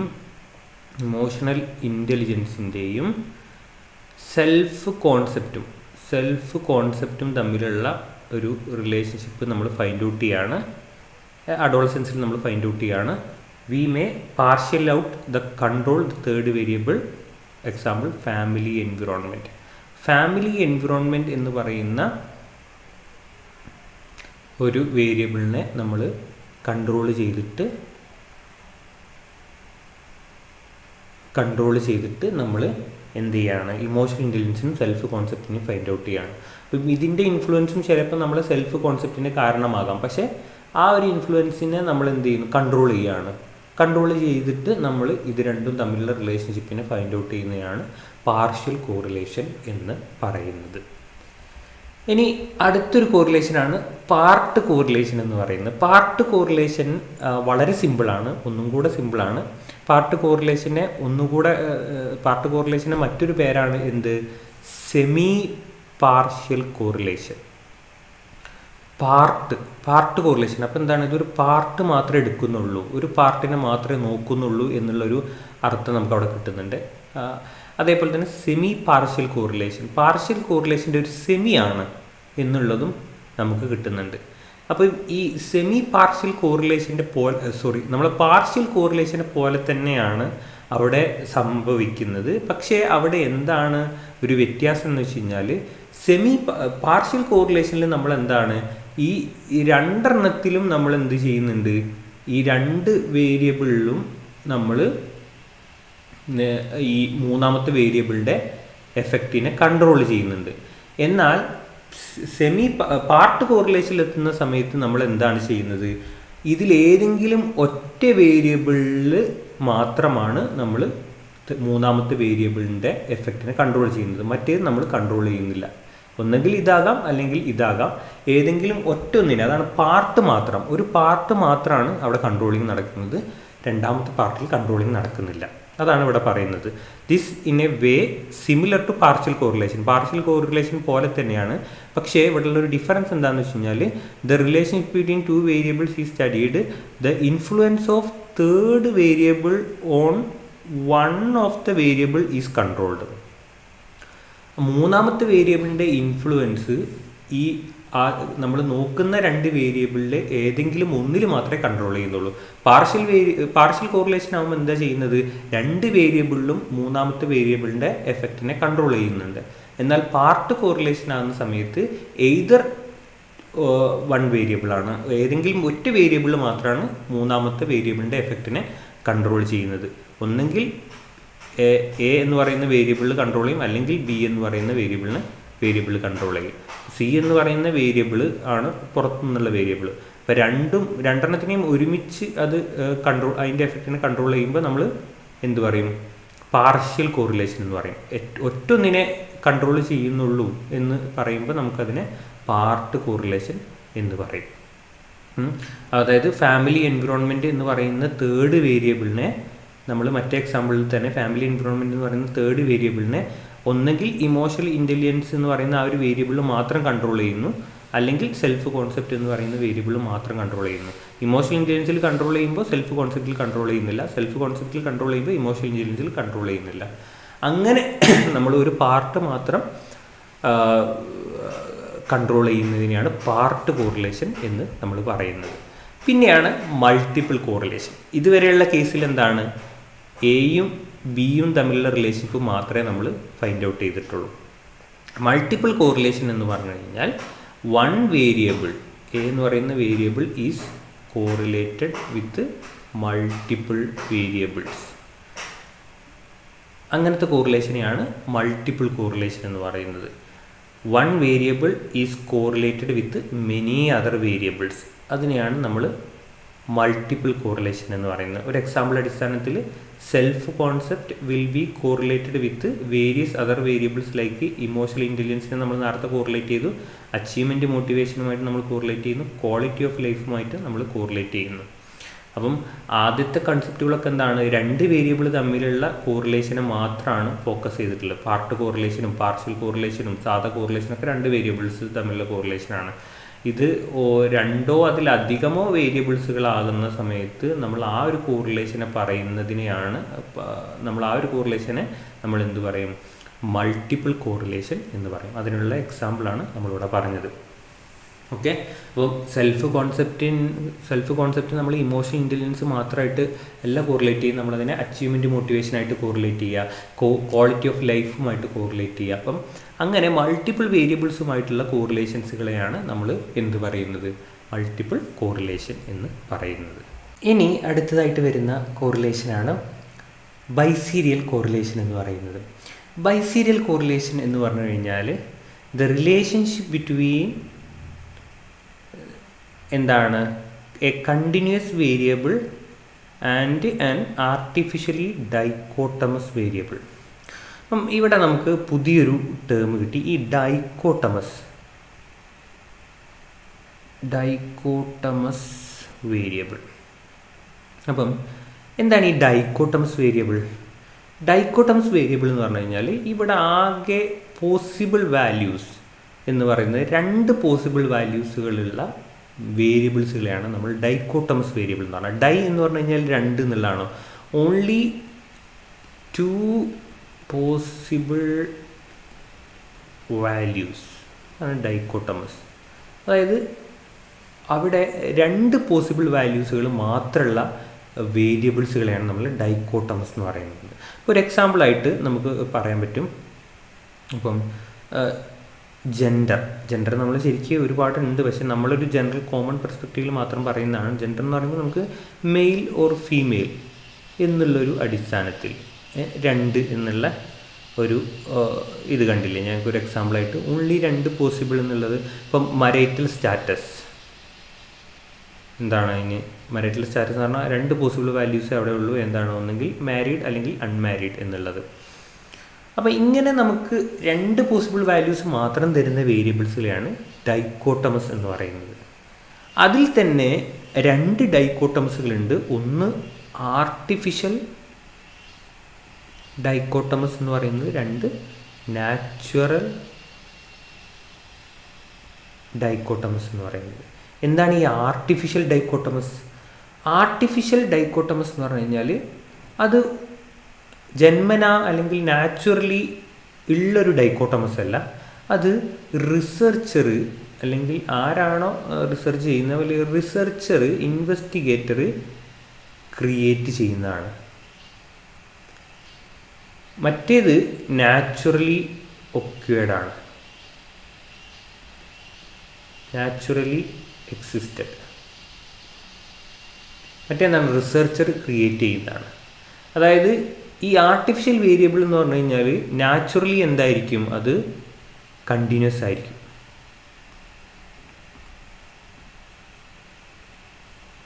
കണ്ടിന്യൂസ് ഇൻ നേച്ചർ ആയിരിക്കും. പിന്നെ അത് റിസർച്ചർ എന്ത് ചെയ്യാണ്, റിസർച്ചറിൻ്റെ ഒരു സൗകര്യത്തിനനുസരിച്ചിട്ട് അതിനെ ഡൈക്കോട്ടമസ് വേരിയബിൾ ആക്കുകയാണ്. അപ്പോൾ ആ വേരിയബിളിനെ നമ്മൾ എന്ത് പറയും, ആർട്ടിഫിഷ്യലി ഡൈക്കോട്ടമസ് എന്ന് പറയും. അപ്പോൾ ഫോർ എക്സാമ്പിൾ ഞങ്ങൾക്കൊരു എക്സാമ്പിൾ അടിസ്ഥാനത്തിൽ പറയാം. അപ്പോൾ നിങ്ങൾക്ക് ജസ്റ്റ് ഇതിൻ്റെ ഒരു ഓവറോൾ ഐഡിയ മനസ്സിലായിട്ടുണ്ടെന്ന് വിചാരിക്കും. ഡൈക്കോട്ടമസ് എന്ന് പറഞ്ഞാൽ ഓൺലി 2 പോസിബിൾ വാല്യൂസ് മാത്രം തരുന്ന വേരിയബിൾസുകളെയാണ് നമ്മൾ ഡൈക്കോട്ടമസ് വേരിയബിൾസുകൾ എന്ന് പറയുന്നത്. ഈ വേരിയബിൾസുകൾ 2 തരത്തിലുണ്ട്. ഒന്ന് ആർട്ടിഫിഷ്യൽ ഡൈക്കോട്ടമസും, രണ്ടാമത്തത് ട്രൂ ഡൈക്കോട്ടമസും. നാച്ചുറൽ ഡൈക്കോട്ടമസ് എന്നുള്ളതല്ല, ട്രൂ ഡൈക്കോട്ടമസ് എന്നാണ് കേട്ടോ അതിനെ പറയുക. ട്രൂ എന്നുള്ളതാണ്, അതായത് നാച്ചുറലി ഒക്വർ ചെയ്യുന്ന ഡൈക്കോട്ടമസുകളെ നമ്മൾ ട്രൂ ഡൈക്കോട്ടമസ് എന്ന് പറയുന്നു. ഇനി ആർട്ടിഫിഷ്യൽ ഡൈക്കോട്ടമസ് എന്ന് പറഞ്ഞാൽ നമ്മൾ പറഞ്ഞു എന്താണ്, അത് റിസർച്ചർ ക്രിയേറ്റ് ചെയ്യുന്ന ഡൈക്കോട്ടമസ് വേരിയബിൾസുകളാണ്. അത് നാച്ചുറലി അങ്ങനെ ഉണ്ടാകുന്ന, ട്രൂ ഡൈക്കോട്ടമസിനെ പോലെ അങ്ങനെ ഉണ്ടാകുന്ന വേരിയബിൾസുകളല്ല, അത് റിസർച്ചർ അത് ക്രിയേറ്റ് ചെയ്യുകയാണ്. എങ്ങനെയാണ് റിസർച്ചർ ക്രിയേറ്റ് ചെയ്യുന്നത്? അത് ആക്ച്വലി അതെന്തായിരിക്കും, ഒരു കണ്ടിന്യൂസ് വേരിയബിൾ ആയിരിക്കും. എന്നിട്ട് റിസർച്ചർ പുള്ളിയുടെ ഒരു സൗകര്യത്തിന് വേണ്ടിയിട്ടോ അല്ലെങ്കിൽ റിസർച്ച് നല്ല ചെയ്യാൻ വേണ്ടിയിട്ടോ ഒക്കെ അതിനെ ഡൈക്കോട്ടമസ് ആയിട്ട് മാറ്റുകയാണ്. അപ്പോൾ അങ്ങനത്തെ വേരിയബിൾസുകളെയാണ് നമ്മൾ ആർട്ടിഫിഷ്യലി ഡൈക്കോട്ടമസ് വേരിയബിൾസ് എന്ന് പറയുന്നത്. അപ്പം അതെങ്ങനെയാണെന്നുള്ള ഒരു എക്സാമ്പിൾ അടിസ്ഥാനത്തിൽ ഞങ്ങൾക്ക് പറയാം. ഇതൊന്നും നമുക്ക് ഒന്ന് എറേസ് ചെയ്തിട്ട് നമുക്കത് പറയാം. അപ്പം ആർട്ടിഫിഷ്യലി ഡൈക്കോട്ടമസ് വേരിയബിൾ എന്താണെന്നുള്ളത് നമ്മൾ പറയാം കേട്ടോ. നമ്മൾ പറഞ്ഞു അതെന്താണ്, നമ്മളത് പറഞ്ഞു എന്ത്, അത് റിസർച്ചർ ക്രിയേറ്റ് ചെയ്യുന്നതാണ് എന്നുള്ളത്. ഇപ്പോൾ ഒരു എക്സാമ്പിൾ, ഇപ്പം നമുക്ക് ഇപ്പോൾ ഒരു കുട്ടി ഒരു ക്ലാസ്സിലുള്ള ഒരു സൈക്കോളജിയിലുള്ള കുട്ടികളുടെ ഒരു 10 മാർക്കിൻ്റെ ക്ലാസ് ടെസ്റ്റ് ഇട്ടു എന്ന് വിചാരിക്കുക. അപ്പോൾ ആ കുട്ടികൾക്ക് ഒരു 10 പേരേ ഉള്ളൂ. അപ്പോൾ അവരുടെ മാർക്ക് ഇവിടെ ഞാൻ എഴുതുകയാണ്. അപ്പം അതിൽ അവരുടെ മാർക്ക് 3, 4, ഓക്കെ 5, പിന്നെ 1, 0, 8, 9 എന്ന് പറഞ്ഞിട്ട് ഞാൻ ജസ്റ്റ് ഇങ്ങനെ എണ്ണ കേട്ടോ, ഓരോന്നും ഞാൻ എഴുതിയിട്ട്. എന്നിട്ട് ഞാൻ ഇത് ഇപ്പോൾ എന്താണ്, ഒരു കണ്ടിന്യൂസ് വേരിയബിളാണ് അവരുടെ മാർക്ക് എന്ന് പറയുന്നത്. അപ്പം ഞാൻ എന്ത് ചെയ്യുന്നു, ഇതിനെനിക്ക് പാസും ഫെയിലും ആക്കിയിട്ട് ഞാൻ 2 കാറ്റഗറി ആക്കണം എന്ന് ഞാൻ വിചാരിച്ചു. അപ്പോൾ ഞാൻ പാസ്സുള്ളവരുടെയും ഫെയിലായവരുടെയും ഞാൻ 2 ക്ലാസ് ആക്കി തിരിക്കണം. അപ്പോൾ ഞാൻ ഇത് എന്താണ്, പാസ് എന്ന് പറയുന്നത് ഞാൻ റിസർച്ചർ ഡിസൈഡ് ചെയ്യാണ്. 4ന് താഴേക്കുള്ളവരൊക്കെ ഫെയിൽ എന്നുള്ളത് ഞാൻ ഡിസൈഡ് ചെയ്തു. 4ന് മുകളിലേക്കുള്ളവരൊക്കെ പാസ്. അത് റിസർച്ചറുടെ പ്യുവർ ചോയ്സാണ് കേട്ടോ. അപ്പോൾ ചില റിസർച്ചേഴ്സ് 3ന് താഴെയുള്ളവർക്ക് മൊത്തം പാസ്, 3ന് താഴെക്കുള്ളവരൊക്കെ ഫെയിലാക്കാമെന്ന് വിചാരിക്കും, അല്ലെങ്കിൽ 3ൻ്റെ മേലേക്കുള്ളവരൊക്കെ പാസ്സാക്കാമെന്ന് വിചാരിക്കും.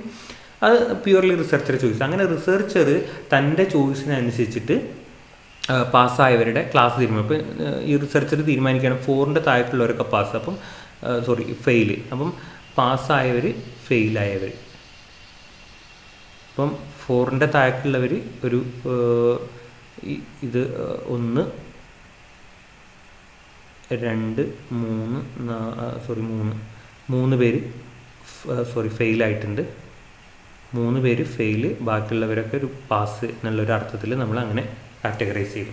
അപ്പം ഇങ്ങനെ കാറ്റഗറൈസ് ചെയ്യുന്ന ഈ ഒരു വേരിയബിളിനെയാണ് നമ്മൾ എന്ത് പറയുന്നത്, ഡൈക്കോട്ടമസ് എന്ന് പറയുന്നത്. ഇപ്പോൾ നാച്ചുറലി അല്ലെങ്കിൽ ഇത് ആക്ച്വലി ഇതെന്താണ്, ഇതൊരു കണ്ടിന്യൂസ് വേരിയബിളാണ്. അത് റിസർച്ചർ തൻ്റെ ചോയ്സിനനുസരിച്ചിട്ട് അതിനെ ഡൈക്കോട്ടമസ് വേരിയബിളാക്കി. അങ്ങനെ ഇതാകുന്നതിനെയാണ് നമ്മൾ ആർട്ടിഫിഷ്യലി അല്ലെങ്കിൽ ആർട്ടിഫിഷ്യൽ ഡൈക്കോട്ടമസ് വേരിയബിൾ എന്ന് പറയുന്നത്.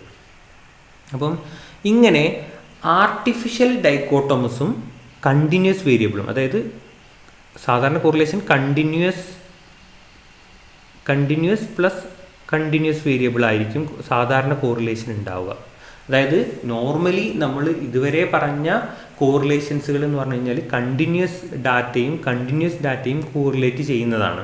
കണ്ടിന്യൂസ് ഡാറ്റ കൊണ്ട് ഉദ്ദേശിക്കുന്നത് നമ്മുടെ ഇൻ്റർവെൽ ഡാറ്റകളാണ്. ഇൻ്റർവെൽ ഇതിൽ വരുന്ന സ്കെയിലുകളിൽ വരുന്ന ആ ഒരു സ്കെയിൽസ് ഓഫ് മെഷർമെൻറ്റ് നമ്മൾ കണ്ടിന്യൂസ് ഡാറ്റകൾ എന്ന് പറയുന്നത്. അപ്പം കണ്ടിന്യൂസ് ഡാറ്റകൾ തമ്മിലുള്ള കോറിലേഷൻസുകളാണ് ഇതുവരെ നമ്മൾ പറഞ്ഞ സാധാ കോറിലേഷനും പാർട്ട് കോറിലേഷനും പാർഷ്യൽ കോറിലേഷനും ഒക്കെ, പിന്നെ മൾട്ടിപ്പിൾ കോറിലേഷനും ഒക്കെ കണ്ടിന്യൂസ് ഡാറ്റകൾ തമ്മിലുള്ള കോറിലേഷൻസുകളാണ്. ഇത് ബൈസീരിയൽ എത്തുന്ന സമയത്ത് അവിടെ കണ്ടിന്യൂസ് ഡാറ്റയും പ്ലസ് ആർട്ടിഫിഷ്യലി ഡൈക്കോട്ടമസ് ഡാറ്റയും തമ്മിലുള്ള കോറിലേഷൻ നമ്മൾ ചെയ്യുമ്പോൾ അവിടെ നമ്മൾ ഉപയോഗിക്കുന്നത് ബൈസീരിയൽ കോറിലേഷനാണ്. ഇത് പ്രത്യേകം മനസ്സിലാക്കുക. ബൈസീരിയൽ എന്ന് പറയുമ്പോൾ അവിടെ continuous variable plus artificially dichotomous variable. അത് ക്ലിയർ ആയിട്ടുണ്ടല്ലോ. എന്താണ് ഡൈക്കോട്ടമസ് വേരിയബിൾ എന്ന് നമ്മൾ പറഞ്ഞു. ഡൈക്കോട്ടമസ് വേരിയബിളിൻ്റെ 2 ടൈപ്പ് ഉണ്ട്, ആർട്ടിഫിഷ്യലി ഡൈക്കോട്ടമസും നാച്ചുറൽ ഡൈക്കോട്ടമസും. ഇതിലിപ്പോൾ നാച്ചുറൽ ഡൈക്കോട്ടമസ്, ആർട്ടിഫിഷ്യൽ ഡൈക്കോട്ടമസ് നമ്മൾ എക്സാമ്പിൾ പറഞ്ഞു. നാച്ചുറൽ ഡൈക്കോട്ടമസിന് നമുക്ക് എന്ത് എക്സാമ്പിൾ പറയാം? ജെൻഡർ. നമ്മൾ നാച്ചുറലി, അതായത് ട്രൂ ഡൈക്കോട്ടമസ് ആണ് കേട്ടോ ജെൻഡർ. അതേപോലെ തന്നെ മരൈറ്റൽ സ്റ്റാറ്റസ്, ഇതൊക്കെ ട്രൂ ഡൈക്കോട്ടമസ്. കാരണം ഇത് നാച്ചുറലി ഒക്യൂറിങ് 2 എക്സിസ്റ്റിംഗ് വാല്യൂസ് ആണ്. ഇതിന് മെയിൽ ഓർ ഫീമെയിൽ, വേറെ ഒന്നും ഇല്ല അതിൽ. അതേപോലെ തന്നെ മാരിറ്റൽ സ്റ്റാറ്റസിൽ മാരീഡ് ഓർ അൺമാരീഡ്, വേറെ ഓപ്ഷൻ ഇല്ല, മാരീഡ് ഓർ അൺമാരീഡ് എന്നുള്ളതാണ്. അപ്പം അങ്ങനത്തെ നാച്ചുറലി ഇത് ഇങ്ങനെ തന്നെയാണ്. ഇത് റിസർച്ചർ ഉണ്ടാക്കുന്ന ആവശ്യമൊന്നുമല്ല, അല്ലെങ്കിൽ ഓൾറെഡി കണ്ടിന്യൂസ് വേരിയബിളിനെ നമ്മൾ അങ്ങനെ മാറ്റുമെന്നല്ല. നാച്ചുറലി ഇങ്ങനെയുള്ള വേരിയബിൾസിലാണ് ട്രൂ ഡൈക്കോട്ടമസ് വേരിയബിൾസുകൾ എന്ന് പറയുന്നത്. അപ്പം അങ്ങനെ നമ്മൾ ആർട്ടിഫിഷ്യൽ ഡൈക്കോട്ടമസും കണ്ടിന്യൂസ് വേരിയബിളും, ഒരു കണ്ടിന്യൂസ് വേരിയബിളും ഒന്ന് ആർട്ടിഫിഷ്യൽ ഡൈക്കോട്ടമസ് വേരിയബിളും ആണ്. അത് തമ്മിലുള്ള കോറിലേഷൻ നമ്മൾ ചെയ്യുന്ന സമയത്ത് നമ്മളവിടെ ബൈസീരിയൽ കോറിലേഷൻസുകളാണ് ഉപയോഗിക്കാറുള്ളത്. അല്ലെങ്കിൽ അങ്ങനെയുള്ള കോറിലേഷനെ നമ്മൾ ബൈസീരിയൽ കോറിലേഷൻ എന്നാണ് പറയുന്നത്. അപ്പോൾ അത് കൃത്യമായിട്ട് വളരെ ഇമ്പോർട്ടൻ്റ് ആണ്, മറക്കാതെ ഓർത്ത് വെക്കുക. പോയിൻ്റ് ബൈസീരിയൽ കോറിലേഷൻ എന്ന് പറഞ്ഞു കഴിഞ്ഞാൽ നേരെ നമ്മൾ പറഞ്ഞ സാധനം തന്നെയാണ്. അവിടെ ഒരു കണ്ടിന്യൂസ് വേരിയബിൾ പ്ലസ് അവിടെ ആർട്ടിഫിഷ്യൽ ഡൈക്കോട്ടമസിന് പകരം നമ്മൾ ട്രൂ ഡൈക്കോട്ടമസ്. അതായത് ഇപ്പോൾ നമ്മൾ ഇൻ്റലിജൻസ് നമ്മൾ ജെൻഡറുമായിട്ട് കോറിലേറ്റ് ചെയ്യുക. മെയിലും ഫീമെയിലും മാത്രമേ നമ്മൾ ജെൻഡറായിട്ട് എടുത്തിട്ടുള്ളൂ എന്നുണ്ടെങ്കിൽ നമ്മൾ ജെൻഡറുമായിട്ട് കോറിലേറ്റ് ചെയ്യുമ്പോൾ നമ്മളവിടെ എന്തുപയോഗിക്കും? പോയിൻ്റ് ബൈസീരിയൽ കോറിലേഷനാണ് അവിടെ നമ്മൾ ഉപയോഗിക്കുക. ക്ലിയർ ആയല്ലോ? സിമ്പിൾ അല്ലേ? ഇനി അടുത്തൊരു കോറിലേഷനാണ് ടെട്രാകോറിക് കോറിലേഷൻ എന്ന് പറയുന്നത്. ഇവിടെ എന്താണ്? രണ്ടും ആർട്ടിഫിഷ്യൽ ഡൈക്കോട്ടോമസ് വേരിയബിളാണ്. മറ്റേതിൽ ഒരു കണ്ടിന്യൂസ് ഒരു അങ്ങനെ മറ്റേതേ മാറുന്നുണ്ടാവുള്ളൂ. ഇത് രണ്ടും ആർട്ടിഫിഷ്യലി ഡൈക്കോട്ടോമസ് വേരിയബിൾസുകൾ തമ്മിലുള്ള കോറിലേഷനാണ്. ഓക്കെ, ഇതാണ് ടെട്രാകോറിക് കോറിലേഷൻ എന്ന് പറയുന്നത്. മൂന്നാമത്തേത് അടുത്തൊരു കോറിലേഷൻ എന്ന് പറഞ്ഞാൽ 5 കോയിഫിഷ്യൻ്റ് ആണ്. അതിൻ്റെ പേര് അതിൽ എന്താണെന്ന് വെച്ച് കഴിഞ്ഞാൽ രണ്ടും നാച്ചുറലി ഡൈക്കോട്ടോമസ് ആണ്. ഒന്നും കൺഫ്യൂഷൻ ആവേണ്ട ആവശ്യമില്ല. പോയിൻ്റ് ബൈസീരിയൽ കോറിലേഷൻ എന്ന് പറഞ്ഞു കഴിഞ്ഞാൽ ഒരു കണ്ടിന്യൂസ് വേരിയബിളും ഒരു ആർട്ടിഫിഷ്യലി ഡൈക്കോട്ടോമസ് ആയിട്ടുള്ള വേരിയബിളും തമ്മിൽ കോറിലേറ്റ് ചെയ്യുമ്പോൾ നമ്മൾ ബൈസീരിയൽ കോറിലേഷനാണ് ഉപയോഗിക്കുക. പോയിൻ്റ് ബൈസീരിയൽ കോറിലേഷൻ എന്ന് പറഞ്ഞു കഴിഞ്ഞാൽ ഒരു കണ്ടിന്യൂസ് വേരിയബിളും ഒരു നാച്ചുറൽ ട്രൂ ഡൈക്കോട്ടോമസ്, അതായത് നാച്ചുറൽ ഡൈക്കോട്ടോമസ് ട്രൂ ഡൈക്കോട്ടോമസ് വേരിയബിളും തമ്മിലുള്ള കോറിലേഷന് വേണ്ടിയിട്ടാണ് നമ്മൾ ഈ പോയിൻ്റ് ബൈസീരിയൽ ഉപയോഗിക്കുക. പിന്നെ വരുന്നതാണ് ടെട്രാകോറിക് കോറിലേഷൻ. രണ്ടും ആർട്ടിഫിഷ്യലി ഡൈക്കോട്ടോമസ് വേരിയബിളാണ്. കണ്ടിന്യൂസ് വേരിയബിളിന് പകരം അവിടെയും 2 വേരിയബിളിൽ രണ്ടും ആർട്ടിഫിഷ്യലി ഡൈക്കോട്ടോമസ് ആകുമ്പോൾ നമ്മൾ അവിടെ ടെട്രാകോറിക് കോറിലേഷൻ ഉപയോഗിക്കും. 5 കോയിഫിഷ്യൻ്റ് ആണ്, രണ്ടും ട്രൂ ഡൈക്കോട്ടോമസ് ആണ്. അത് കൺഫ്യൂഷൻ ഇല്ലല്ലോ. ഒന്നുകൂടെ നമുക്കിവിടെ സമ്മറൈസ് ചെയ്യാം. നമ്മളിൽ അതായത് ഒന്ന് കണ്ടിന്യൂസ് വേരിയബിൾ, പിന്നെ പ്ലസ് ആർട്ടിഫിഷ്യൽ ഡൈക്കോട്ടമസ് വേരിയബിൾ. ഈ കേസിൽ നമ്മൾ എന്തുപയോഗിക്കും? ബൈസീരിയൽ കോറിലേഷൻ ഉപയോഗിക്കും. ഓക്കെ, പിന്നെ ഒന്ന് കണ്ടിന്യൂസും പിന്നെ ഒന്ന് ട്രൂ ഡൈക്കോട്ടമസും ആകുമ്പോൾ നമ്മൾ എന്ത് ചെയ്യും? പോയിൻ്റ് ബൈസീരിയൽ ഉപയോഗിക്കും. ഒന്ന് കണ്ടിന്യൂസും രണ്ടും ആർട്ടിഫിഷ്യൽ ഡൈക്കോട്ടമസ് ആകുമ്പോൾ, artificial dichotomous plus artificial dichotomous ആകുമ്പോൾ നമ്മൾ എന്തുപയോഗിക്കും? അവിടെ ടെട്രാകോറിക് ഉപയോഗിക്കും.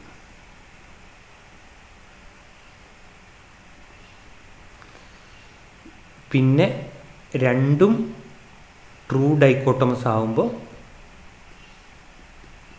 നമ്മൾ എന്തുപയോഗിക്കും? 5 കോയിഫിഷ്യൻ്റ് ഉപയോഗിക്കും.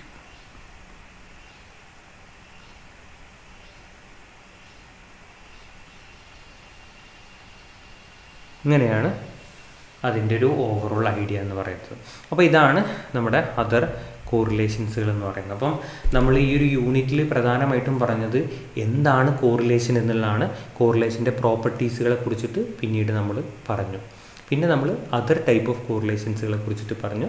അതിൽ നമ്മൾ എന്താണ് പാർഷ്യൽ കോറിലേഷൻ എന്ന് പറഞ്ഞു, എന്താണ് പാർട്ട് കോറിലേഷൻ എന്ന് പറഞ്ഞു, എന്താണ് മൾട്ടിപ്പിൾ കോറിലേഷൻ എന്ന് പറഞ്ഞു. അതിനുശേഷം ഡിഫറെൻറ്റ് കൈൻഡ് ഓഫ് കോറിലേഷൻ ആയിട്ടുള്ള ബൈസീരിയൽ കോറിലേഷന്, പോയിൻ്റ് ബൈസീരിയൽ കോറിലേഷന്, ടെട്രാകോറി കോറിലേഷന്, 5 കോയിഫിഷ്യൻ്റ് കോറിലേഷൻ, ഇത്രയും കാര്യങ്ങൾ നമ്മൾ ഈ ഒരു യൂണിറ്റ് ഡിസ്കസ് ചെയ്തു. അപ്പോൾ ഇതോട് കൂടിയിട്ട് യൂണിറ്റ് 6 നമ്മൾ കംപ്ലീറ്റ് ചെയ്യുകയാണ്. അപ്പം അടുത്ത യൂണിറ്റിൽ എങ്ങനെ പ്രധാനപ്പെട്ട കോറിലേഷനായിട്ടുള്ള സ്പിയർമാൻ്റെ കോറിലേഷനും പിന്നെ പിയേഴ്സൻ്റെ കോറിലേഷനും നമ്മൾ കമ്പ്യൂട്ട് ചെയ്യാം എന്നുള്ളതാണ് നമ്മൾ നെക്സ്റ്റ് ക്ലാസ്സിൽ പറയുന്നത്. അപ്പോൾ നിങ്ങൾക്ക് ഇത്രയും കാര്യങ്ങൾ ക്ലിയർ ആയിട്ട് കോറിലേഷനെ കുറിച്ചിട്ട് ഒരു ചെറിയ ധാരണ കിട്ടിയിട്ടുണ്ട് എന്നുള്ളത് വിചാരിക്കുന്നു. ഇനി നമ്മൾ പോകെ കുറച്ചും കൂടെ അതിൽ ഒരു ക്ലാരിറ്റി വരും. അപ്പം നമ്മുടെ ഇന്നത്തെ ഒരു സെഷൻ വൈൻഡപ്പ് ചെയ്യുകയാണ്. Thank you.